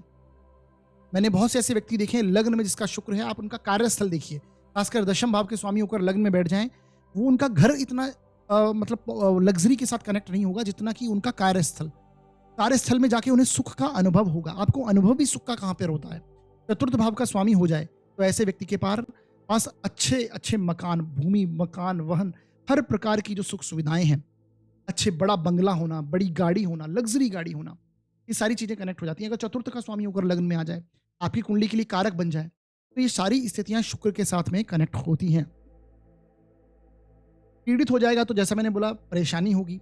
स्त्री सुख से परेशानी मिलती है ऐसे व्यक्ति को, ये भी आपको देखने को मिलेगा अगर शुक्र अत्यधिक पीड़ित है, पाप ग्रहों से युक्त हैं, शुक्र केतु लग्न में है, शुक्र राहु लग्न में है, तो उन वहां से शुक्र राहु धन की स्थितियों के लिए बहुत अच्छा है, वैभव योग बन जाता है। लग्न में राहु साथ में बैठ जाए, शुक्र बैठ जाए, तो ये वैभव योग है। आपकी कुंडली के लिए शुक्र कारक हो जाए तो फिर कहना ही क्या, ऐसे व्यक्ति के पास अच्छी खासी धन संपदा होगी, तो वो सारी, और आकर्षण युक्त भी बहुत होगा ऐसा व्यक्ति। तो ये सारी स्थितियां आपको देखने को मिलेंगी। यहां से शुक्र सप्तम भाव को देखते हैं तो वैवाहिक जीवन में पॉजिटिविटी, अगर पीड़ित होकर देखेंगे, कमजोर कुंडली में अकारक होकर, छठे, आठवें, 12वें भाव के स्वामी होकर अगर लग्न में बैठकर सप्तम भाव को देखते हैं तो ये फिर परेशानी वाली, वैवाहिक जीवन में परेशानी देते हैं। और वहीं पर अगर अच्छी स्थितियों में लग्न में बैठे हैं तो बहुत अच्छी, स्त्री से सुख प्राप्त करने वाला, शास्त्र ऐसे कहते हैं, स्त्रियों से लाभ प्राप्त करना, सुख प्राप्त करना, ये सारी स्थितियां आपको देखने को मिलेंगी। व्यक्ति बहुत अच्छा व्यापारी हो सकता है। तो ये शुक्र के कारकत्व हैं। लग्न में शुक्र होगा, आपके जीवन में कंफर्ट कनेक्ट करेगा ही करेगा, ऐसी स्थितियां आपको देखने को मिलने वाली है। विपुल धन की प्राप्ति होगा, धन भाव का स्वामी हो जाए, इनकम भाव का स्वामी हो जाए और उसके बाद लग्न में बैठ जाए तो ऐसा व्यक्ति धन को लेकर बहुत ज्यादा कार्य करने वाला, धन के मामलों को सोचकर चलने वाला, धन भाव का स्वामी होकर लग्न में आ जाए, आपका धनेश ही लग्न में आ गया, यानी व्यक्तित्व आपका धन से युक्त हो गया, तो यानी आप मनी को बहुत ज्यादा सोचेंगे, उसके बारे में, धन के बारे में सोचेंगे और उसी के ऊपर कार्य जीवन भर करते रहेंगे। मनी माइंडेड कह सकते हैं, लेकिन ये नेगेटिव वर्ड हो जाएगा, फिर भी ऐसा व्यक्ति हो जाता है। लाभ प्राप्ति के लिए हमेशा सजग रहना, ग्रोथ करते रहना, ये सारी स्थितियां बन जाती हैं। पीड़ित शुक्र फिर हमें इन सारी चीजों से संबंधित परेशानियां देगा, वो आप समझ पा रहे होंगे। पीड़ित शुक्र होगा तो देवी माँ की आराधना रेगुलर बेसिस पर करनी चाहिए। कुंडली में अकारक होकर लग्न में बैठे हैं, पीड़ित होकर बैठे हैं, तो श्री सूक्त का जाप रेगुलर बेसिस पे, धन के मामलों में परेशानी आ रही है तो श्री सूक्त का जाप रेगुलर बेसिस पर आपको करना चाहिए। देवी माँ की आराधना, दुर्गा सप्तशती और दुर्गा चालीसा का पाठ आप लगातार रूप से कर सकते हैं। अगर शुक्र आपकी कुंडली में पीड़ित हैं और कारक ग्रह बनकर बैठे हैं, पीड़ित हैं, तो जरूर कीजिएगा। शुक्र के दान की बात करें तो सफेद चीजों का दान कर सकते हैं, आटा, चावल, ये सारी चीजें अगर दान देते हैं, चीनी, ये एक अच्छी स्थिति बनाते हैं। गाय की सेवा शुक्र के लिए बहुत अच्छा है, एक रेमेडी है। गौ सेवा सबसे उत्तम उपाय शुक्र के लिए माना जाता है, तो ये काम कीजिएगा। अब साथियों आगे बढ़ते हैं और बात करते हैं अगले ग्रह गुरु के बारे में। अगर आपके लग्न में ही यानी पहले भाव में ही गुरु बैठ जाएं तो आपको कैसा प्रभाव देखने को मिलेगा। देखिए, गुरु का लग्न में होना ये अपने आप में बहुत अच्छी स्थिति मानी जाती है। इसका कारण ये है क्योंकि गुरु को भी यहाँ पर दिशा का बल, गुरु और बुध दोनों को यहाँ पर दिग्बल प्राप्त होता है, दिशा का बल मिलता है, तो गुरु यहाँ पर बहुत प्रभावी हो जाते हैं। लग्न में गुरु होंगे तो आपको देखना है कि कौन सी राशि में यहाँ पर बैठे हैं, नीच के हैं, स्व राशि के हैं, मित्र क्षेत्री हैं, उच्च के होकर बैठे हैं या शत्रु क्षेत्री होकर बैठे, सारी स्थितियां, राशि देखिएगा और जिन स्थानों के स्वामी होकर लग्न में बैठे हैं उसे भी देखिएगा, क्योंकि दोनों के प्रभाव यहाँ पर ये देने वाले हैं, राशि के भी और उन भावों से संबंधित भी। तो ये आपको पहले नोट कर लेना है। दूसरी बात देखना है, लग्न में गुरु जब होते हैं तो यहाँ पर देखिए गुरु, जैसे मैंने बोला, दिग्बली है, तो ऐसा व्यक्ति लग्न में गुरु होगा तो ज्ञानवान होगा, नॉलेजेबल होगा। गुरु ऐसा, देखिए गुरु ज्ञान का कारक है, जैसा कि गुरु नाम से ही स्पष्ट होता है, टीचर। तो ऐसा व्यक्ति नॉलेजेबल होगा, टीचिंग स्किल्स ऐसे व्यक्ति के अंदर होगी और विवेकशील, निर्णय लेने में बहुत विवेकशील होगा व्यक्ति, क्योंकि उसका निर्णय, डिसीजंस जो है बहुत सात्विकता के साथ में, बहुत एक सही डिसीजंस जो हैं ऐसे व्यक्ति के होते हैं। गुरु लग्न में होता है तो ये ऐसा व्यक्ति ऑप्टिमिस्टिक हो जाता है, आशावादी। ये सारी स्थितियां जब बली गुरु लग्न में हो, एक अच्छी स्थिति में गुरु हो, वैसे तो गुरु किसी भी स्थिति में लग्न में होगा, चाहे नेगेटिव वे में भी हो, लेकिन व्यक्ति को नॉलेजेबल जरूर बनाएगा। हाँ, उस नॉलेज के प्रति व्यक्ति के जो रिजल्ट्स हैं वो परिवर्तित हो जाएंगे, नॉलेज जरूर कनेक्ट होगी। ऐसा व्यक्ति धार्मिक भी जरूर होगा, आध्यात्मिक होगा, क्योंकि गुरु अध्यात्म के और रिलीजियसनेस के, धार्मिक प्रवृत्ति के कारक हैं। गुरु की दो राशियां हैं, एक धनु राशि और एक मीन राशि। धनु राशि हमारे काल पुरुष की कुंडली में भाग्य के स्थान में आती है, 9th हाउस में आती है, और 9th हाउस किसका है? हमारे भाग्य का है, धार्मिक चीजों का है, लॉन्ग ट्रेवल्स का है। और 12th हाउस में आती है मीन राशि, जो कि अपने आप में ही मोक्ष का भाव माना गया। तो ये दोनों ही आध्यात्मिक राशियों को रिप्रेजेंट करते हैं। तो ये ऐसा व्यक्ति रिलीजियस होगा, आध्यात्मिक होगा, हर सुख ऐसे व्यक्ति को मिलता है जीवन में। लग्न में अगर गुरु है तो कहते हैं कि व्यक्ति के जीवन में कई दोष समाप्त हो जाते हैं, उसकी कुंडली के कई दोष समाप्त हो जाते हैं, क्योंकि ये बहुत अच्छी स्थिति मानी जाती है और व्यक्ति को हर सुख, लेकिन एक्सट्रीम लेवल पर नहीं मिलेगा सुख हर चीज की, क्योंकि गुरु क्या है? गुरु आपको संतोषी बनाते हैं। जितने भी आपको सुख मिलते हैं उसके साथ में व्यक्ति को एक संतोष मिलता है कि हाँ मुझे, अब देखिए समझिए, अगर चतुर्थ भाव का लॉर्ड होकर गुरु आपके लग्न में बैठेगा, चतुर्थ भाव का स्वामी होकर 4th हाउस में ही बैठ जाएगा, तो ऐसे व्यक्ति को अच्छा मकान, अच्छा प्रॉपर्टी, अच्छा वाहन, सारी चीजें प्राप्त होंगी। अब वो चीज जो मिल रही है उसे, उसमें वो सुख की अनुभूति कर रहा है या नहीं कर रहा, तो वो बहुत एक इंपॉर्टेंट बात है। आप कहाँ सो रहे हैं? एक, जैसे मैंने बताया, एक आप बहुत कई लाखों के बेड पर सो रहे हैं, या फिर आप एक नॉर्मल एक चारपाई पर सो रहे हैं, तो कहाँ आप सुख का अनुभव करते हैं? ऐसा व्यक्ति कहीं पर भी सुख का अनुभव करेगा। तो मानसिक रूप से सुखी, संतुष्ट होना, ये सारी स्थिति यहाँ पर देखने को मिलती है। दृढ़ निश्चय होगा व्यक्ति और बहुत अच्छा एडवाइजर होगा। गुरु क्या है? ज्ञान देने की प्रवृत्ति देता है, अच्छा सलाहकार होता है, सामने खुद ऑप्टिमिस्टिक होना और सामने वाले को भी ऑप्टिमिस्टिक बना देना, आशावादी बनाना, एक पॉजिटिविटी। ऐसा व्यक्ति पॉजिटिव चीजों के साथ में जीने वाला होता है। अगर गुरु यहाँ पर बली स्थिति में है तो डेफिनेटली ये स्थिति देखने को मिलेगी। सम्मान प्रिय, ऐसे व्यक्ति का अगर अपमान होगा तो वहां पर टिकेगा नहीं बिल्कुल भी, क्योंकि गुरु सम्मान के कारक होते हैं और ये सम्मान दिलाते भी हैं। लग्न में गुरु आपको ऐसी पोजीशन पर लेके जाएगा कि आपका सम्मान होगा, लोग आपको सराहेंगे, आपकी नॉलेज को, आपके ज्ञान को, आपकी जो एक एडवाइस देने की प्रकृति है उसे आपको बहुत अच्छा सलाहकार मानेंगे। और ऐसा व्यक्ति एडवाइजरी काम भी बहुत अच्छा करता है। टीचिंग क्वालिटीज, जैसे मैंने बोला, ऐसे व्यक्ति के अंदर होती है। गुरु फिजिकल मेहनत नहीं करवाते, फिजिकल मेहनत करना ऐसे व्यक्ति को पसंद नहीं होगा। अब वो अलग बात है कि यहाँ पर कौन सी राशि है, शनि की राशियां हों, हालांकि गुरु शनि की राशियों में उतना अच्छा प्रभाव नहीं करते हैं, स्थान हानि करते हैं। ये आपको यहाँ पर रूल्स जो हैं वो भी कुछ नियम एस्ट्रोलॉजी के और भी समझ में आने चाहिए, परंतु एक सामान्य तौर पर हम यहाँ पर प्रभाव देख रहे हैं।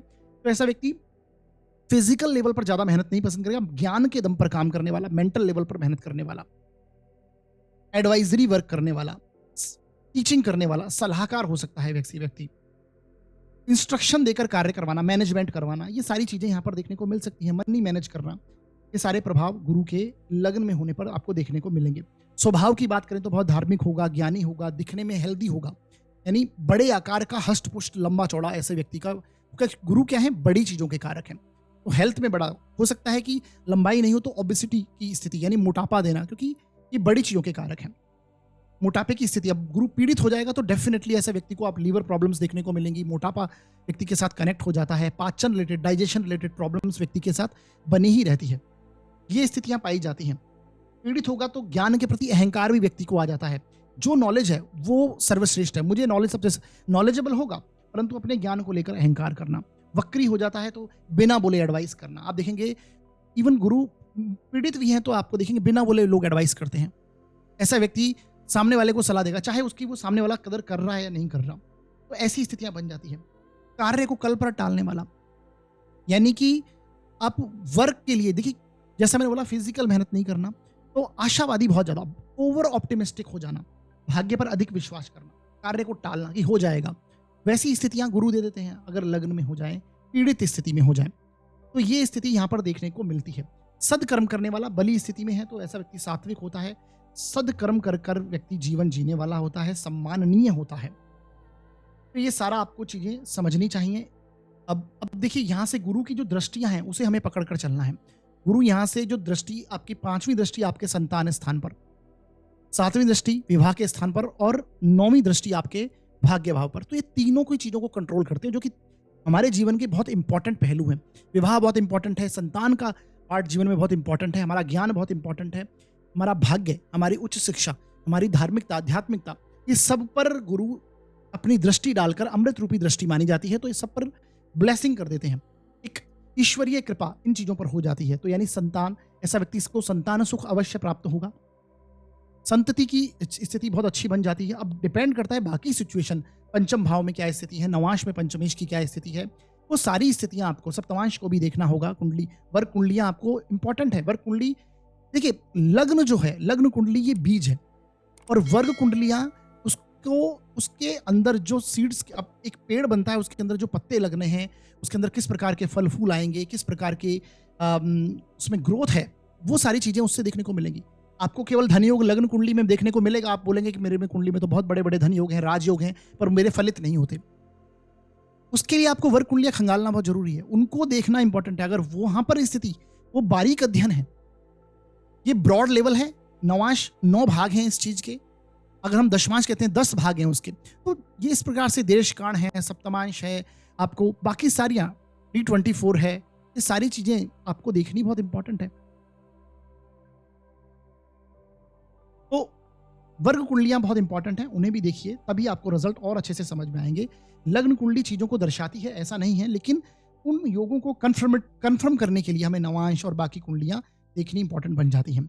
खैर, ये बात गुरु का लग्न में होना, ये सारी चीज़ों को, संतान सुख को प्राप्ति होना, नॉलेज, अच्छी नॉलेज होना, ज्ञान में आपके एक अच्छी सी लविंग नेचर देना। दूसरी बात, रिलेशनशिप को मेंटेन करना, वैवाहिक जीवन में कैसी भी परेशानी हो, अगर कुंडली में गुरु की दृष्टि वैवाहिक स्थान पर है तो ये उसे सेव कर देता है। यानी गुरु आपका 3rd हाउस में हो, लग्न में हो या फिर 11th में हो, आपका विवाह को ये सेव करेगा। चाहे आपके कितनी भी वाद विवाद हो, विवाह में परेशानियां हो, उसे सेव करने का काम करता है। इसी प्रकार गुरु की दृष्टि 9वें भाव पर भाग्यशाली बना देगी आपको। गुरु की राशि जो कि भाग्य के स्थान में आती है, मैंने पहले भी बताया, धनु राशि भाग्यशाली बनाती है, रिलीजियस बनाती है आपको। जिस स्थान में आपके राशियां वो आती हैं, जो राशि का अपना कारकत्व है, उस स्थान से उसका कारकत्व जुड़ जाता है। ये समझने के सूत्र हैं, सिंपल सूत्र हैं, अगर इसे समझेंगे तो आपको चीजें क्लियर होने लग जाएंगी। तो लग्न में गुरु बहुत अच्छा इफेक्ट देते हैं, नो डाउट। बस कंडीशन देख लीजिए, पीड़ित अत्यधिक तो नहीं है कहीं। पीड़ित होंगे तो जैसे मैंने बोला, हेल्थ इश्यूज क्रिएट करवाते ही हैं गुरु, क्योंकि 12th हाउस के कारक हैं, आपके व्यय के कारक हैं। 12th हाउस व्यय का है, लग्न का व्यय, लग्न से 12वां है तो लग्न का व्यय है ये 12th हाउस, उसका ही वहां पर राशि आती है, मीन राशि। तो हेल्थ इश्यूज बहुत बड़े बड़े आपको देखने को मिल सकते हैं। किसी भी चीज में एक्सपांशन होना, मेडिकल एस्ट्रोलॉजी में अगर हम गुरु की इंपॉर्टेंट, जैसे बड़ी चीज का जहां पर इन्वॉल्वमेंट होता है, कोई बड़ी हेल्थ इश्यू, वहां पर गुरु कारक बन जाते हैं, एक्सपांशन के कारक है, जैसा मैंने बताया गुरु। तो वो आपको देखना बहुत इंपॉर्टेंट है। ओबिसिटी, मोटापा, आंतों से संबंधित परेशानियां, पाचन, आपको लीवर प्रॉब्लम्स हो सकती हैं, श्वसन तंत्र से संबंधित कोई परेशानी हो सकती है। ऐसे व्यक्ति को क्या करना चाहिए अगर जिनका गुरु पीड़ित है? तो प्रैक्टिकल जो रेमेडीज हैं वो है कि व्यक्ति को प्राणायाम करें, क्योंकि गुरु प्राणवायु के कारक हैं, आपका ऑक्सीजन के कारक है, प्राणवायु के कारक है। तो ऐसे में व्यक्ति को सुबह जल्दी उठकर सूर्योदय से पूर्व उठिए, ब्रह्म मुहूर्त में उठिए और गहरी लंबी मेडिटेशन कीजिए। आपको प्राणायाम करना चाहिए, लंबी गहरी सांसें लीजिए। गुरुजनों का आदर करना, अपने से बड़े घर के बुजुर्ग और गुरुजन जो हैं, हमारे गुरु तुल्य जितने भी लोग हैं, उनको सम्मान करना, उनको गिफ्ट्स देना, या फिर गुरु मंदिर में जाके सेवा करना। गुरु के स्थान जो भी आपने गुरु बना रखा है फिजिकली रूप में, ध्येय के रूप में, तो उनका सम्मान करना, उनसे मिलना, गुरुद्वारे में जाकर सेवा करना। एस्ट्रोलॉजिकल रेमेडी, विष्णु सहस्त्र नाम का पाठ करना। विष्णु सहस्त्र नाम को हम गुरु से कनेक्ट करते हैं, तो आपको विष्णु सहस्त्र नाम का पाठ करना चाहिए। गुरुजनों का सम्मान, ये सारी स्थितियां आपको करनी है अगर आपके पीड़ित गुरु हैं। तो ये स्थिति बनती है। आगे बढ़ते हैं और अगले ग्रह के बारे में अब बात कर लेते हैं। अगले ग्रह जो कुंडली में हैं, फर्स्ट भाव में अगर बैठ जाएँ, पहले भाव में लग्न में ही मंगल बैठ जाएँ, तो हमें कैसा प्रभाव देखने को मिलने वाला है? मंगल देखिए एनर्जी के कारक हैं, मंगल साहस है। मंगल आपके जीवन में एक ऊर्जा का कारक है, ऊर्जावान आपको बना देते हैं। लीडरशिप क्वालिटी ऐसे व्यक्ति को होता है। ऐसा व्यक्ति निर्भीक हो जाएगा, ऐसा व्यक्ति, निडर प्रकृति आ जाती है। किसी के नीचे दबकर कार्य नहीं कर सकता। हाँ, रूल्स रेगुलेशन फॉलो करेगा, लेकिन जहाँ पर उसको ओवर कुछ ऐसी चीज़ें जहाँ पर गलत हो रही हैं, गलत तरीके से उसे दबाया जाएगा, तो वो नेगेटिव रिएक्शन मिलता है। क्योंकि लग्न में मंगल होगा तो एनर्जी किसमें, क्रोध में भी कन्वर्ट हो सकती है। एंगर इश्यूज होते हैं व्यक्ति के साथ, चाहे बली मंगल ही क्यों ना हो, व्यक्ति क्रोधी बना देगा। ब्लड में एक उबाल का कारक मंगल बनता है, जोश, साहस ब्लड का कारक है। तो वो सारी स्थितियां यहाँ पर बोन मैरो का कारक है हमारे। तो ऐसा व्यक्ति ऊर्जावान होगा, साहसी होगा। अगर उसको हम बॉडी स्ट्रक्चर की बात करें तो बहुत फिजिकली फिट ऐसा व्यक्ति रहने की कोशिश करता है। अगर मंगल बली स्थिति में है तो एक्सरसाइज करना, अपनी एनर्जी को यूटिलाइज करना सही वे में, रनिंग करना या फिर एथलेटिक बॉडी होना, ये मंगल लग्न में हो तो ऐसे व्यक्ति को होती है। दिखने में व्यक्ति की अपीयरेंस बहुत अच्छी होगी, दिखने में फेयर कलर होगा व्यक्ति का। तो वो वैसी स्थितियां, फिजिकली फिट होना, ये सारी स्थितियां आपको देखने को मिलने वाली हैं। मंगल लग्न में अच्छी स्थिति में हो, साहसी होगा व्यक्ति, निडर प्रकृति का, अपने से नीचे जो लोग हैं तबके के उन्हें दबाएगा नहीं। इवन जहां पर चैलेंज उसे मिलते हैं वहां पर स्थिति वैसी बनेगी कि वहां पर वो एक तरह से निर्भीक हो जाएगा, बिल्कुल बड़ी से बड़ी सिचुएशन से डरेगा नहीं। विपरीत परिस्थिति से में अड़कर चलने वाला वैसी स्थिति बन जाती है तो ऊर्जावान हो जाता है व्यक्ति। चुनौतियों का सामना करना, क्रोधी स्वभाव हो जाना, जल्दबाजी में रहने वाला, मंगल चाहे बली स्थिति में ही क्यों ना हो, ऐसा व्यक्ति चाहता है कि डिसीजन फास्ट लेता है, डिसीजन बहुत तुरंत लेगा, जल्दबाजी में रहता है व्यक्ति, बस तुरंत डिसीजन लेना, ऐसी स्थिति में देखने को मिलती है। तो ये आपको यहाँ पर समझना है। एम्बिशियस होते हैं व्यक्ति, एम्बिशियस बहुत ज़्यादा, मंगल अगर लग्न में है ऐसा व्यक्ति कुछ ना कुछ, किसी ना किसी चीज़ को बहुत लेकर अपना एम्बिशियस हो जाते हैं, चाहे कार्य क्षेत्र में ही क्यों ना हो। वीक मंगल होगा तो फिर परेशानी है, अति शीघ्र क्रोधी हो जाना, कुछ ना कुछ चोट चपेट। मंगल लग्न में है चाहे कैसी भी स्थिति में हो, आपको चोट चपेट मिलेगी। आप देखेंगे आपके चेहरे पर, आपके सर पर आपको कोई ना कोई चोट मिलेगी, शोल्डर्स पर कह सकते हैं, ये कुछ ना कुछ कहीं ना कहीं चोट की स्थिति आपको मार्क मिलते हुए नजर आएंगे। लग्न में मंगल होता है तो ऐसी स्थिति मांगलिक बनाता है आपको। लग्न का मंगल मांगलिक, और मांगलिक होना कोई नेगेटिव नहीं है। आपको आज के इस परिवेश में मंगल का प्रभाव होना बहुत इंपॉर्टेंट है, निर्भीकता बहुत इंपॉर्टेंट है, डटकर सामने करना किसी चीज का, चुनौतियों का, ये बहुत इंपॉर्टेंट है। तो मांगलिक होना कोई दोष नहीं है, लेकिन वैवाहिक जीवन के लिए परेशानी वाली बात है। तब आपको विवाह की जो स्थितियां हैं, क्योंकि यहाँ पर मंगल आपके, आप देखेंगे लग्न में बैठा हुआ मंगल यहाँ से आपके सप्तम भाव को देगा दृष्टि। सप्तम भाव को जब सातवीं दृष्टि से देखेगा और आपके अष्टम भाव को देख लेता है, 8th हाउस का जो मंगल है ये आपके गुप्तांगों का है, सेक्सुअल एनर्जी का है। तो यहाँ पर मंगल जब देखता है तो ये आपको मांगलिक बनाता है, इसलिए ये देखना बहुत इंपॉर्टेंट हो जाता है।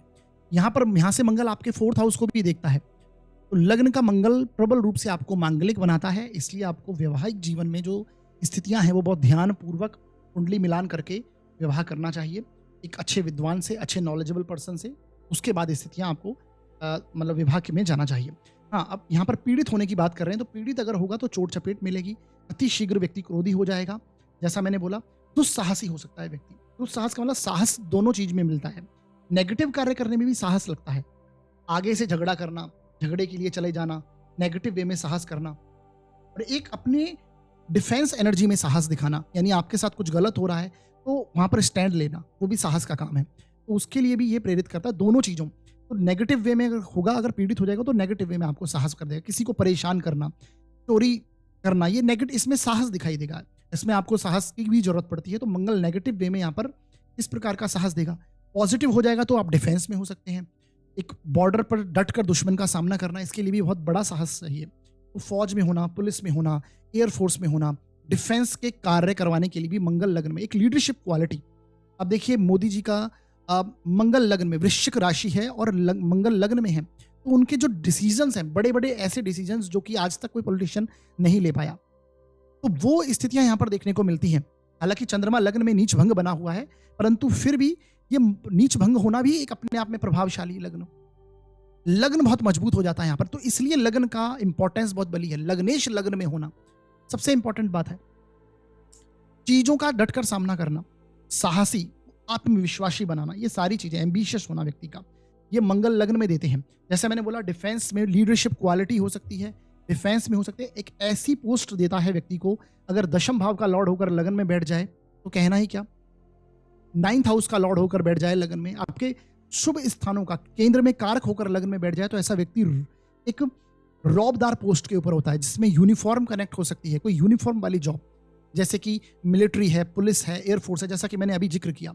और जहाँ सिक्योरिटी का काम होता है, डिफेंस सिस्टम का काम है, वहां से जुड़कर व्यक्ति काम करता है। बाकी हालांकि इसके लिए आपको बाकी कॉम्बिनेशन भी देखने होंगे, नवांश में, दशमांश में, क्योंकि कर्म के लिए दशमांश कुंडली देखनी है, तो वहां पर भी आपको देखना, स्थितियां, मंगल का प्रभाव देखना बहुत इंपॉर्टेंट हो जाएगा।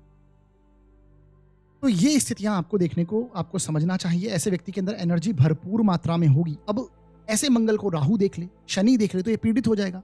शनि देख ले तो ऐसा व्यक्ति कार्य तो बहुत जल्दी करना चाहेगा, परंतु उसके होते नहीं है उतनी तीव्रता से कार्य, क्योंकि डीले देगा शनि, ये पीड़ित करेगा।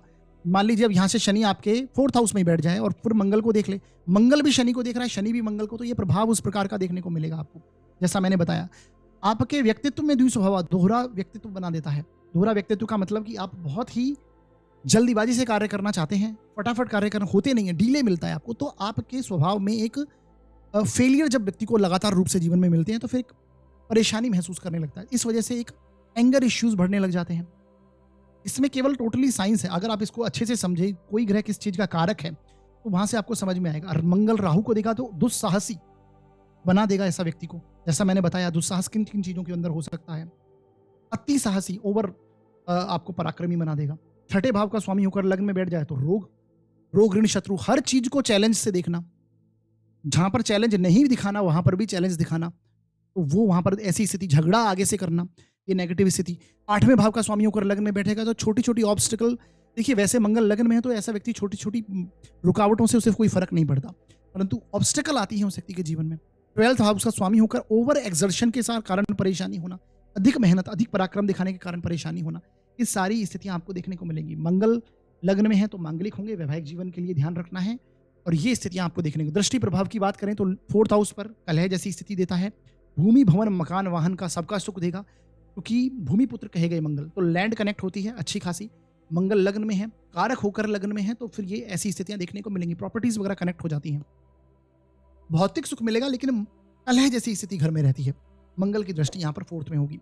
दूसरी स्थिति वैवाहिक जीवन पर, तो ये भी यहाँ पर आपको रिलेशनशिप में बहुत ध्यान, ईगो प्रॉब्लम्स आ जाती हैं, जिद एक जो नेचर में आ जाती है, वो उसके कारण परेशानी आ जाती है, तो यहाँ पर ध्यान में रखनी है। अष्टम भाव को देखेगा तो गहराई से चीजों को पढ़ने की ताकत जरूर है, एनालिसिस करने की ताकत है व्यक्ति के अंदर, परंतु यहाँ पर भी आपको क्रोधी बनाता है। अष्टम भाव जैसा मैंने बताया हमारे गुप्तांगों से संबंधित, गुप्त चीजों, रहस्य में जो चीजें हैं उनसे संबंधित है, तो वहां पर एक एनर्जी ले आते हैं ये, इसके कारण परेशानी आती है, छोटी छोटी ऑब्स्टिकल, रुकावटें आती हैं। तो दृष्टियों का कुछ इस प्रकार का प्रभाव है इनका। अब ये मंगल किस स्थिति में बैठे हैं, कारक अकारक होकर बैठे हैं, तो उसके अकॉर्डिंग रिजल्ट समझने हैं। पीड़ित हैं तो आपको एस्ट्रोलॉजिकल रेमेडी हनुमान चालीसा लगातार बेसिस पर पढ़ना है आपको। बजरंग बाण का पाठ कर सकते हैं, लेकिन पूरे नियम और कानून के साथ में जो स्थितियां बनती हैं, सुंदरकांड का पाठ आपको कर सकते हैं आप। यानी आपको ओवरऑल हनुमान जी की शरण में जाना है। अगर आपकी कुंडली में लग्न में मंगल पीड़ित अवस्था में है, पाप ग्रहों से युक्त हैं, अकारक है कुंडली के लिए, तो मंगल के दान आप कर सकते हैं, लाल चीज का दान कर सकते हैं, गुड़ का दान, लाल कपड़ों का दान, बेसिकली ये सारी चीजें आपको यहाँ पर करनी चाहिए। पीड़ित, देखिए प्रैक्टिकल रेमेडी की अगर बात करें तो आपको अपनी एनर्जी को कंट्रोल में करना है। एनर्जी कैसे कंट्रोल होती है, यानी आप अपनी एनर्जी को फिजिकल कार्यों में लगा सकते हैं। फिजिकली आप अपने बॉडीज पर मेहनत कर सकते हैं, अपने फिजिकल एथलेटिक जो कार्य हैं वो आप कर सकते हैं, दौड़, रनिंग करना, आपको एक्सरसाइज करना, फिजिकल एक्सरसाइज करना, ये सारी स्थितियां, सही डायरेक्शन में एनर्जी का इस्तेमाल, ये आपको करना आना चाहिए। मेडिटेशन वगैरह करना, प्राणायाम करना, अपने आप को शांत करना, एंगर इश्यूज को शांत करना, तो वो सारी स्थितियां आपको इस समय में करनी चाहिए, मंगल अगर आपकी कुंडली में पीड़ित हैं तो ये प्रभाव हैं। आगे बढ़ते हैं और बात करते हैं अगले ग्रह शनि के बारे में। शनि अगर आपकी कुंडली में 1st हाउस में लग्न में ही बैठे हुए हैं तो ये आपको कैसा प्रभाव देंगे। देखिए लग्न में शनि, सबसे पहले समझ लीजिए कि लग्न का शनि आपके जीवन में मेहनत, साहस, संघर्ष, एक रिस्पॉन्सिबिलिटी, एक मैच्योरिटी, ये सारी चीजें कनेक्ट करता है। ऐसा व्यक्ति समझदार होता है बहुत ज्यादा।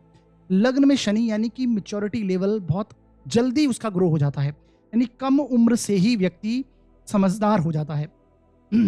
बड़े लोगों की तरह दिखना हो, चाहे उम्र की बात हो या फिर समझदारी की बात हो, मस्तिष्क की बात, तो उस तरह के विचार व्यक्ति के जीवन में आ जाते हैं। तो इस प्रकार का ये कर्मठ होगा व्यक्ति। लग्न में शनि, व्यक्ति कर्मठ होगा। अब ये डिपेंड करता है कि शनि कैसी स्थिति में है। आपकी लग्न कुंडली के लिए कारक है या अकारक होकर बैठा है, ये सबसे बड़ी बात है। लग्न कुंडली के लिए कारक अकारक और किस राशि में बैठा है, यहाँ पर उच्च का होकर बैठा है, स्वग्रही है या फिर मित्र क्षेत्री है या फिर शत्रु क्षेत्री है या फिर नीच का है, ऐसी स्थितियों में बैठा है शनि। यहाँ पर अगर बली स्थिति में लग्न में शनि बैठा है और कुंडली के लिए कारक है, देखिए कारक, और जब मैं अकारक बात करता हूं तो शनि लगभग 6 कुंडलियों के लिए कारक होते हैं और 6 कुंडलियों के लिए अकारक होते हैं। ये आपको, जैसे मैंने कारक के ऑलरेडी बहुत सारे, प्रत्येक लग्न के मैंने वीडियोस हमारे चैनल पर अपलोड कर रखे हैं। सभी लग्न और राशियों के लिए मैंने कुछ चीजें, उनके लिए कारक अकारक होना, बेसिक्स जो पॉइंट है, बेसिक नॉलेज ऑफ ऑल लग्न, मैंने ये प्लेलिस्ट भी अपनी क्रिएट की हुई है, आप जाके चैनल पर देख सकते हैं। तो लग्न में शनि संघर्ष देगा ही देगा, चाहे बली ही क्यों ना हो। मेहनत होगा, आपके जीवन में मेहनत करेंगे, अनुभवी और जिम्मेदार आपको बनाएगा। जल्दी, जैसा मैंने बोला, आपकी मैच्योरिटी आएगी। परंतु क्या होगा, अगर बली स्थिति में शनि है तो वो उस मेहनत का, उस संघर्ष का आपको परिणाम मिलेगा, एक अच्छे मुकाम तक आपको जीवन में लेके जाएगा। बहुत अच्छी स्थिति में उच्च का शनि, यहाँ पर मैंने ऐसी ऐसी लोगों की कुंडलियों में देखा है, बलवान स्थिति में अगर लग्न में है तो ऐसा व्यक्ति बहुत अच्छे पॉलिटिशियन, बहुत अच्छे इंडस्ट्रियलिस्ट होते हैं। व्यक्ति जीवन में, उनके नीचे बहुत लोग काम करने वाले होते हैं, बड़ी बड़ी ऑर्गेनाइजेशन के जो मालिक हैं। शनि अगर बली है, कुंडली के लिए कारक है, तो आप देखिए बिना शनि के एक धन की प्राप्ति हो या फिर एक अच्छा मुकाम हो, वो पॉसिबल नहीं है। बहुत बड़े बड़े अरबपतियों की, करोड़पतियों की कुंडली में ऐसे योग हैं। बिजनेसमैन, बड़े बड़े बिजनेस की शनि अच्छी स्थिति में उनकी कुंडली में है। जहां पर बड़ी सक्सेस है वहां पर शनि का रोल बहुत इंपॉर्टेंट है, क्योंकि शनि कर्मठ बनाता है आपको। आप बिना शनि के मेहनत, आपको अच्छे शनि के जब होता है, व्यक्ति लगातार जीवन में मेहनत करने वाला होता है, कर्मठ होता है, कर्मयोगी जिसे कहते हैं। शनि कर्म का कारक है, तो ऐसा व्यक्ति वो काम करता है। तो ये स्थितियां बनती हैं ऐसे व्यक्ति के। देखिए शास्त्र कहते हैं, अगर कुंडली में उच्च का शनि होता है तो ऐसा व्यक्ति नगर का राजा होता है, पॉलिटिशियन हो सकता है ऐसा व्यक्ति बहुत अच्छा। जो मैंने बताई स्थितियां, वैसी स्थिति बनती है। तो क्योंकि कम उम्र से ही व्यक्ति जिम्मेदारी निभाने लग जाता है, व्यक्ति जल्दी काम करने वाला, व्यक्ति बहुत जिम्मेदार हो जाता है, कभी मेहनत से भागने वाला नहीं होता। अगर लग्न में शनि बली स्थिति में, बार बार मैं एक ही बात कह रहा हूं, अच्छी स्थिति में है। शनि कब अच्छी स्थिति में होते हैं या कोई भी ग्रह किस कब अच्छी स्थिति में, अगर आप ये जानना चाहते हैं तो आप कमेंट सेक्शन में मुझे जरूर बताइएगा, कमेंट कीजिएगा। तो मैं इसके ऊपर भी अलग से सीरीज ले आऊंगा कि कोई भी ग्रह कब बली होता है, कैसे कैसे, कौन कौन सी स्थितियां देखनी उसके लिए चाहिए, तो बता दीजिएगा। मैं ये सारी चीज़ें आपको और प्रोवाइड करूंगा आपके लिए अच्छे अच्छे वीडियोस। तो यहाँ पर जो मैं बता रहा हूँ कि यहाँ पर कम उम्र से जिम्मेदारी मिलना, लग्न में शनि आप देखेंगे व्यक्ति कोई ऐसी परिस्थिति में फंस जाता है कि जीवन में उस पर रिस्पॉन्सिबिलिटीज आ जाती हैं, पूरे घर की आ जाती हैं, और व्यक्ति उसे निभाता है। अच्छा शनि होगा तो निभाने में स्थिति में आएगा और निभाएगा भी बहुत अच्छे से। ऐसा व्यक्ति समझदार, जैसे मैंने बोला, समझदार होगा। हालांकि शनि लग्न में उदासीन नेचर देते हैं, व्यक्ति एक उदासीन नेचर का हो जाता है। आप चेहरे पे आप देखेंगे तो चेहरा में भी एक उदासीनता नजर आती है, बाल होंगे चेहरे पर, दिखने में इस तरह के, कम उम्र से ही अधिक उम्र का दिखने लग जाना में, जैसे मैंने बताया, ये स्थितियां आपको देखने को मिलती हैं। पीड़ित हो जाएगा शनि तो फिर परेशानी है। पीड़ित शनि, आप एक बात तो समझ लीजिए कि ऐसे व्यक्ति के जीवन में संघर्ष भरपूर मात्रा में होता है, जीवन में हमेशा चैलेंज है। पीड़ित शनि लग्न में है तो आपको हमेशा चैलेंज देखने को मिलेगा, लाइफ में कुछ ना कुछ परेशानी, रुकावट, ऑब्स्टिकल आपको आती ही रहेगी। ये ऐसी स्थिति है। कमजोर शनि है तो ये सारी स्थितियां बनेगी। व्यक्ति मेहनत से बचता है, यानी अकर्मण्य हो जाता है, यानी व्यक्ति कार्य करने की स्थिति में होता तो है लेकिन उसको इग्नोर करता है, टालता है चीजों को, आलसी नेचर जो जिसे कहते हैं हम, वो बनने लग जाता है। कितने से बड़ा बड़ा धनियों क्यों ना हो, राजयोग कुंडली में क्या क्यों ना हो, अगर शनि नीच का परेशान नेगेटिव स्थिति में अगर लग्न में है तो ये वो राजयोग फलित नहीं होते, उतने प्रभावी रूप से आपको रिजल्ट्स देखने को नहीं मिलेंगे, इवन परेशानी ही महसूस होगी। पीड़ित शनि हेल्थ इश्यूज देगा, नसों से संबंधित हो, जॉइंट्स पेन हो, मसल्स से रिलेटेड प्रॉब्लम हो, पैरों से रिलेटेड प्रॉब्लम्स हो। शनि देता है वात रोग, देता है कॉन्स्टिपेशन जैसी समस्याएं देता है। तो ये पाचन रिलेटेड, डाइजेशन रिलेटेड इश्यू, वायु विकार जैसे कहते हैं, वो जीवन में आते हैं। 36 वर्ष की आयु के बाद जाकर कुछ स्थिरता जीवन में देता है। इवन चाहे बली ही शनि क्यों ना हो लग्न में, ये 36 वर्ष की आयु के बाद एक आपको एक फिर मुकाम देगा। वो डिपेंड करता है कैसा शनि है। अगर पीड़ित शनि है तो संघर्ष कम होंगे उसके बाद, और अगर बली शनि है तो आपको एक अच्छे मुकाम पर उसके बाद लेके जाने वाली, तब तक आपसे मेहनत करवाएगा। शनि मतलब मेहनत, कनेक्ट होगी ही होगी। बिना मेहनत के, बिना चप्पलें घिसे आपको काम आपका सक्सेसफुल आपको नहीं होंगे, यानी वो उस तरह की चीज़ें बनती ही हैं। भले ही अगर लग्न में शनि है, आप देखेंगे ऐसे व्यक्ति के नीचे बहुत सारे लोग काम करने वाले होते हैं। वो बहुत लोगों को जॉब देगा या फिर उनकी वजह से लोगों का रोजगार चलेगा, पेट पलेगा, ये स्थिति वाली बात है। तो रिस्पॉन्सिबिलिटीज, जिम्मेदारी कनेक्ट होनी तय है। लग्न में अगर शनि है, ये स्थितियां आती हैं और ऐसे व्यक्ति को निभानी पड़ती हैं। भागेंगे जितना उतना व्यक्ति, मतलब ये एस्केप नहीं है, यहाँ पर नो एस्केपिंग है। अगर लग्न में शनि है तो आपको जिम्मेदारी आएगी आएगी, किसी भी वे में हो। शनि पीड़ित है तो फिर परेशानी वाली बात है। जैसा मैंने बोला, यहाँ पे देखिए, यहाँ से शनि की दृष्टि थर्ड हाउस पर है, अपनी तीसरी दृष्टि जब शनि की थर्ड हाउस पर होगी तो ये आपको मेहनत, अगर पीड़ित शनि है तो फिर मेहनत, जैसा मैंने बोला, आलसी नेचर देना। थर्ड हाउस किसका है? संघर्ष का है, मेहनत का है।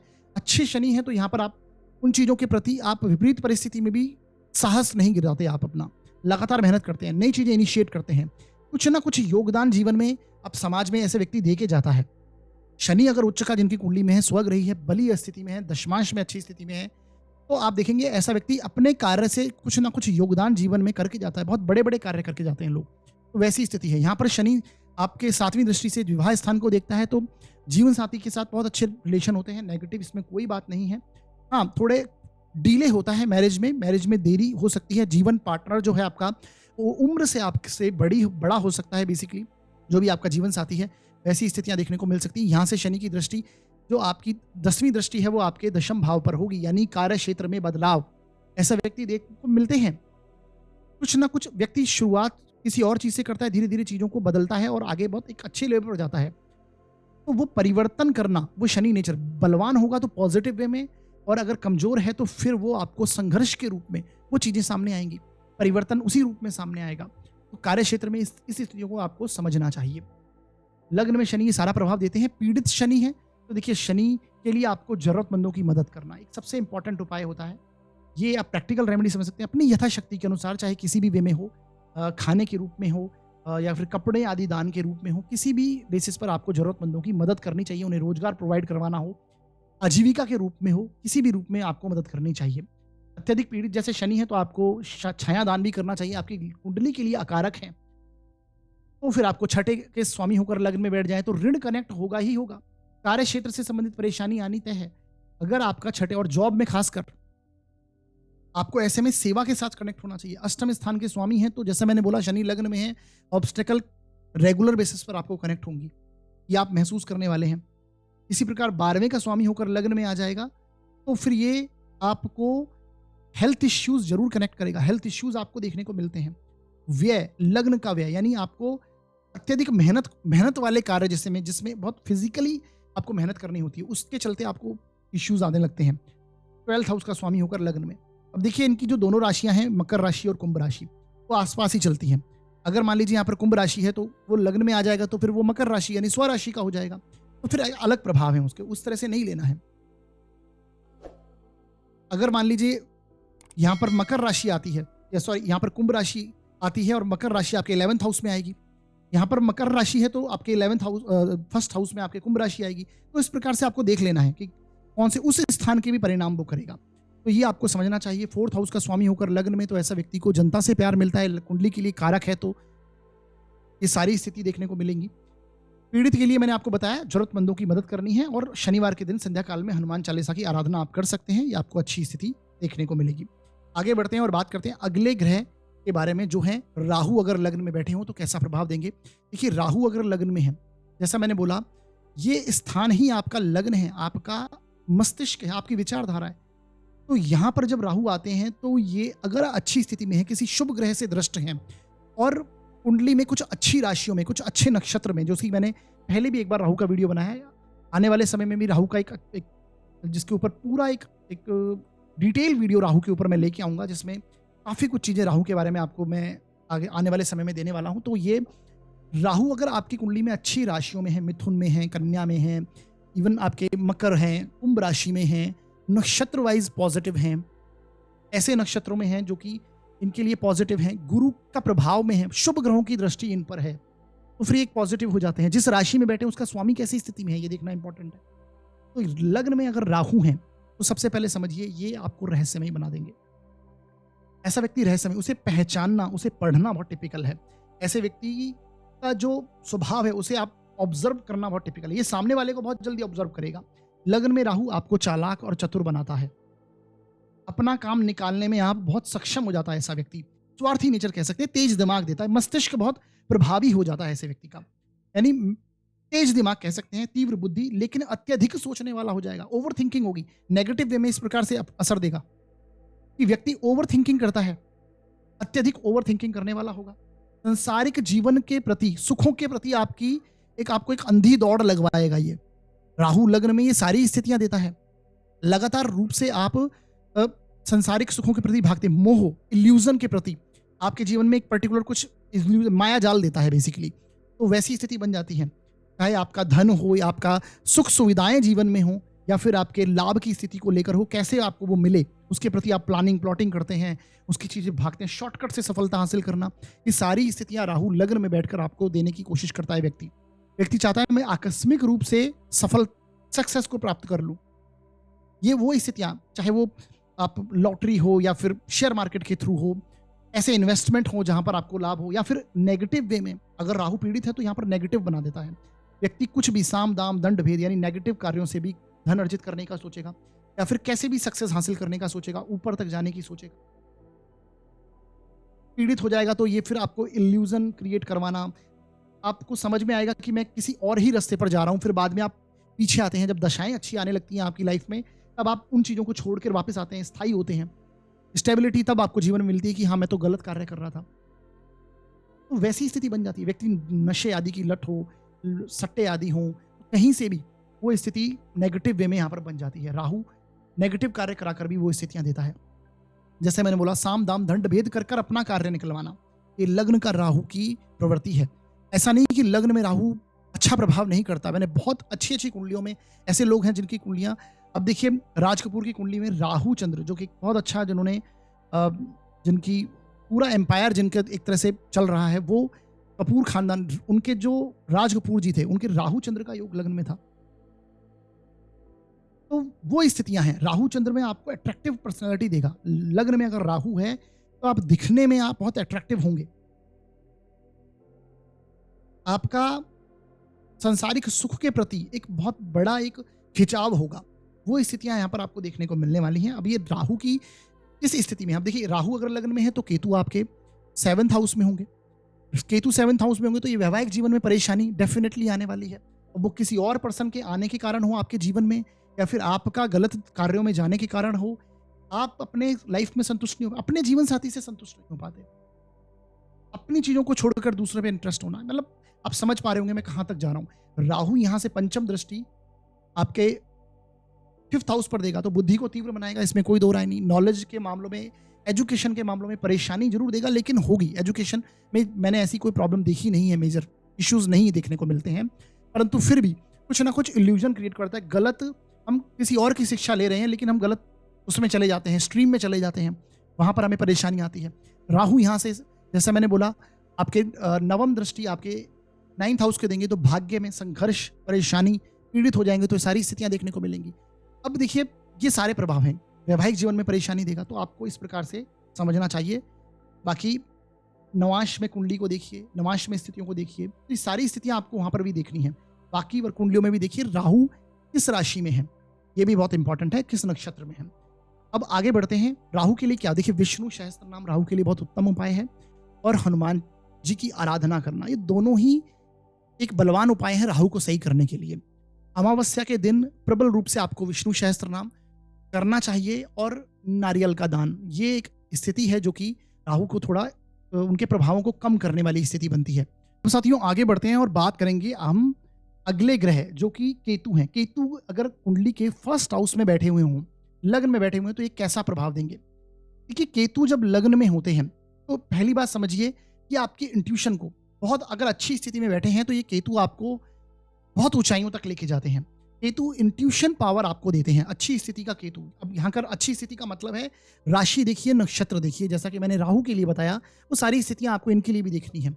केतु लग्न में है तो आपको, जैसे मैंने बोला, एक अच्छी इंट्यूशन पावर, आपका आध्यात्मिकता में रुझान, और आपकी जो स्किल्स है उसमें आपको ये बहुत निपुण बना देते हैं। यानी आपके अंदर कुछ ना कुछ एक ऐसी स्किल्स हो सकती हैं जिसके अंदर आप एक महारत हासिल कर सकते हैं। लग्न का केतु ये सारे प्रभाव देता है। अब वो कुछ भी हो सकता है, आपका टैलेंट क्या है। बाकी आपको कुंडली में और ग्रहों की स्थितियां भी देखनी है। कोई अच्छे ग्रह की अच्छे ग्रह यानी गुरु और शुभ ग्रह जो हैं, गुरु शुक्र, इनकी दृष्टि अगर आपके शुक्र के ऊपर, केतु के ऊपर है लग्न में, तो ये बहुत अच्छे प्रभाव देगा केतु। तो ऐसा केतु आपको आध्यात्मिकता में रुझान। अब देखिए लग्न में जब केतु होता है तो ऐसा व्यक्ति, जैसा इंट्यूशन पावर बहुत स्ट्रांग हो जाएगी। ये प्रभाव, ऐसा व्यक्ति क्रोधी नेचर का भी होगा, एनर्जेटिक होगा।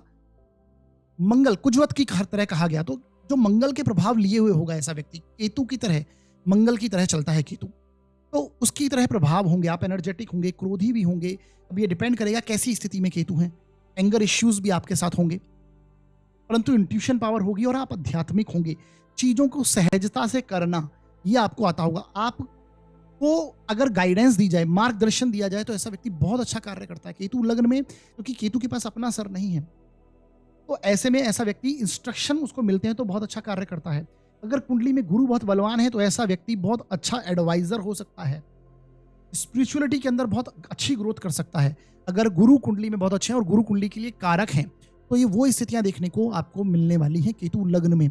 लग्न में जब केतु होता है तो अगर उसकी पर्सनैलिटी आप देखेंगे, कपड़े, रहन सहन, उसका अपीयरेंस जो है, कपड़ों की बात करें तो एक अलग ही उसका कपड़ों का पहनावा होगा, जहाँ पर कलरफुल इस तरह के जो छींटेदार कपड़े होते हैं उस तरह का पहनना। केतु स्मोकिंग हैबिट्स दे सकते हैं आपको। इस तरह की हिस्ट्री आपको देखने को मिलने वाली है लग्न में अगर केतु है। पर्सनैलिटी वाइज अच्छा खासा आपका बॉडी स्ट्रक्चर होगा। डिपेंड करता है और ग्रहों का कुंडली पर क्या प्रभाव, लग्न पर क्या प्रभाव है, कौन सी राशि यहाँ पर है, उस पर भी डिपेंड करेगा। तो ये प्रभाव केतु के यहाँ पर देखने को मिलने वाले हैं। अब देखिए केतु यहाँ पर है तो राहु, सीधी सी बात है, आपके सप्तम भाव में होंगे। राहु सप्तम भाव में, ये भी आपके वैवाहिक जीवन में परेशानी, एकांतवादी नेचर बना देते हैं। आपका स्वभाव ही एकांतवादी केतु होते हैं, लग्न में होते हैं तो ये एकांतवादी करा आपको आइसोलेशन में ले जाते हैं। आप चीजों को त्यागते हैं, छोड़ने की प्रवृत्ति, असंतुष्टि, अपने स्पेस में रहना, ऐसे व्यक्ति को बहुत अच्छा लगता है लग्न में केतु, अपने स्पेस में रहना। राहु जब सप्तम भाव में होंगे तो ये वैवाहिक जीवन में परेशानी करेंगे। आप अपने वैवाहिक जीवन से संतुष्ट नहीं हो पाते, या फिर किसी थर्ड पर्सन की एंट्री होना राहु अब ये जरूरी नहीं सबके लिए, ये मैं थर्ड पर्सन बोलूँ तो आप देखेंगे हमारी कुंडली में सप्तम भाव में राहु है, हमारे पास तो ऐसा कोई स्थिति नहीं है, बट वैवाहिक जीवन क्या ये कैसी स्थिति चल रही है ये फाइंड आउट कीजिए। अब यहाँ पर राहु है तो आपकी पार्टनर की कुंडली में कौन है, आप अपनी कुंडली देख लें और आप ये कहीं परेशान होने लग जाएं कि हमारी कुंडली में तो सप्तम भाव में राहु है, अब हमारा विवाह कैसे होगा, जो अविवाहित हैं, अब हमारे वैवाहिक जीवन में तो परेशानी है। कुंडली मिलान करना होगा। राहु और शुक्र का कॉम्बिनेशन बहुत पॉजिटिव बन जाता है, ये आकर्षण योग बन जाएगा। आपको देखना है कि किस प्रकार से ग्रहों का मिलान भी कुंडली में करते हैं हम, तो वो भी स्थिति को देखिए। आपके जीवन में राहु केतु आपके वैवाहिक जीवन के, लग्न और वैवाहिक जीवन के एक्सेस पर हैं, आपका विवाह बहुत अच्छा चल रहा है, हो सकता है आपके पार्टनर में कुछ ऐसी स्थितियां कुंडली को ये राहु केतु सेटिस्फाइड हो रहे हैं, तो वो देखना है आपका एडजस्टमेंट कैसे चल रहा है। परंतु ये मैक्सिमम केसेस में दे गया है, परेशानी देता है, वैवाहिक जीवन में बहुत परेशानी आती है और असंतुष्टि, अनसेटिस्फाइड हम अपने पार्टनर से रहते हैं, किसी भी वे में वो हो सकता है। ये आपको बनना है। जैसे केतु लग्न में है तो आप आइसोलेशन में जाएंगे, चीजों को छोड़कर जाना, असंतुष्ट रहना, अपने आप में कुछ ना कुछ गलती ढूंढते रहना, ये केतु के प्रभाव हैं लग्न में। अच्छा केतु है तो ये आपको शिखर तक लेके जाएगा। केतु झंडे का प्रतीक है, तो ऐसा व्यक्ति जिसका केतु लग्न में है, ऐसा व्यक्ति अगर सोशली भी इन्वॉल्व होता है तो बहुत अच्छा कार्य करता है। जीवन में बहुत ऊंचाइयों तक ऐसा व्यक्ति को मैंने जाते हुए देखा है केतु अगर लग्न में है। स्किल्स के बदौलत, स्किल्स फाइंड आउट करना सबसे इंपॉर्टेंट है लग्न में केतु है। आपकी इंट्यूशन क्या कहती है उसके साथ में चलना। आप अमिताभ बच्चन का चार्ट ले सकते हैं, आप देखिए उनके लग्न में केतु है और अपनी स्किल्स के बदौलत वो कहाँ पर हैं, तो वो स्थितियां यहाँ पर देखने को मिलती हैं। लग्न में केतु के ये प्रभाव हैं। अगर अच्छी स्थिति में केतु है लग्न में तो ये आपको देखना है। केतु मतलब लग्न में क्या, आपको काट छाट करवाएगा, आपको हल्का होना है। यानी आपके हल्का होने का मतलब है कि आपके, हो सकता है आपके वो रिलेशंस हों, उससे उसके साथ बंधना आपको अच्छा नहीं लगता, इसलिए आप आइसोलेशन में जाते हैं। अपने इंटरनल प्रोसेस पर ध्यान देना, केतु मतलब अपने ऊपर फोकस करना, अपने इंटरनल प्रोसेस पर ध्यान देना, केतु लग्न में ऐसा। वरना अगर आप कोई, जहां पर आपको बोझ लगता है किसी कार्य का, उसको करने जाते हैं तो ऐसा व्यक्ति वहां टिक नहीं पाएगा कभी भी। तभी मैंने बोला अपनी स्किल्स को लेकर, जहां आपका इंटरेस्ट है उसको लेकर व्यक्ति ऐसा कार्य करता है तो सफलता प्राप्त करता है।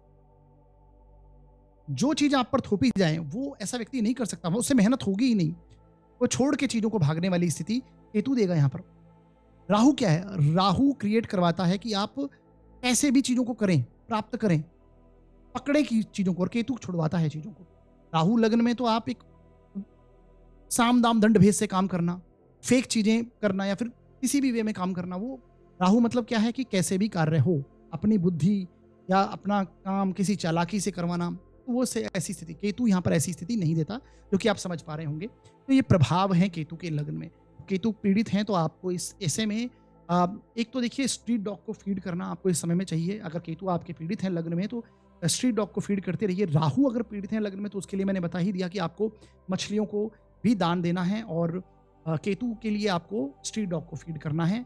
राहु के लिए मैंने विष्णु सहस्त्र नाम बताया। केतु के लिए आपको गणपति अथर्व शिव गणेश जी की आराधना अत्यधिक करना अत्यधिक उत्तम उपाय मैंने देखा है। केतु के लिए आपको गणपति अथर्व शीर्ष वगैरह का पाठ अवश्य करना चाहिए, और अपनी इंटरनल वॉइस को सुनना, यानी अपने इंट्यूशन को सुनना और आध्यात्मिक रहना, ये प्रैक्टिकल रेमेडीज हैं, ये आपको करनी चाहिए। तो आज हमने पहले भाव में यानी लग्न में सभी ग्रहों के प्रभाव को समझा है। डिटेल में आज का ये वीडियो रहा है, हालांकि काफ़ी लंबा हो गया है, लेकिन अगर इसको आप देखते हैं तो आपको काफ़ी चीज़ें समझ में आएंगी और रिलेट भी आप चीज़ों को कर पाएंगे। तो ये प्रभाव पहले भाव में है। ये आपको वीडियो कैसा लगा और आपकी कुंडली में फर्स्ट हाउस में कौन सा ग्रह बैठा हुआ है, आप कमेंट सेक्शन में जरूर बताइएगा आपको वीडियो कैसा लगा है। और आगे भी हम ये सीरीज को कंटिन्यू करेंगे, आप कमेंट जरूर कीजिएगा। बाकी जैसा मैंने बोला, आज का जो वीडियो अगर आपको उसमें ज्ञान में आपकी वृद्धि हुई आज के वीडियो से, तो आपको लाइक कीजिएगा, शेयर कीजिएगा, चैनल को और सब्सक्राइब कीजिएगा। कोई भी अगर सुझाव देना चाहते हैं तो आप कमेंट सेक्शन में डाल सकते हैं, और पर्सनल व्हाट्सएप पर मैसेज भी आप कर सकते हैं। बाकी आपको अगर अपनी जन्म पत्रिका का विश्लेषण करवाना है, एनालिसिस करवाना है, तो आप डिस्क्रिप्शन में मैंने जो नंबर दे रखा है, ये नीचे नंबर है, इस पर आप व्हाट्सएप मैसेज कर सकते हैं। शुल्क हैं वो लागू रहेंगे साथियों। तो हमारा वीडियो देखने के लिए बहुत बहुत धन्यवाद।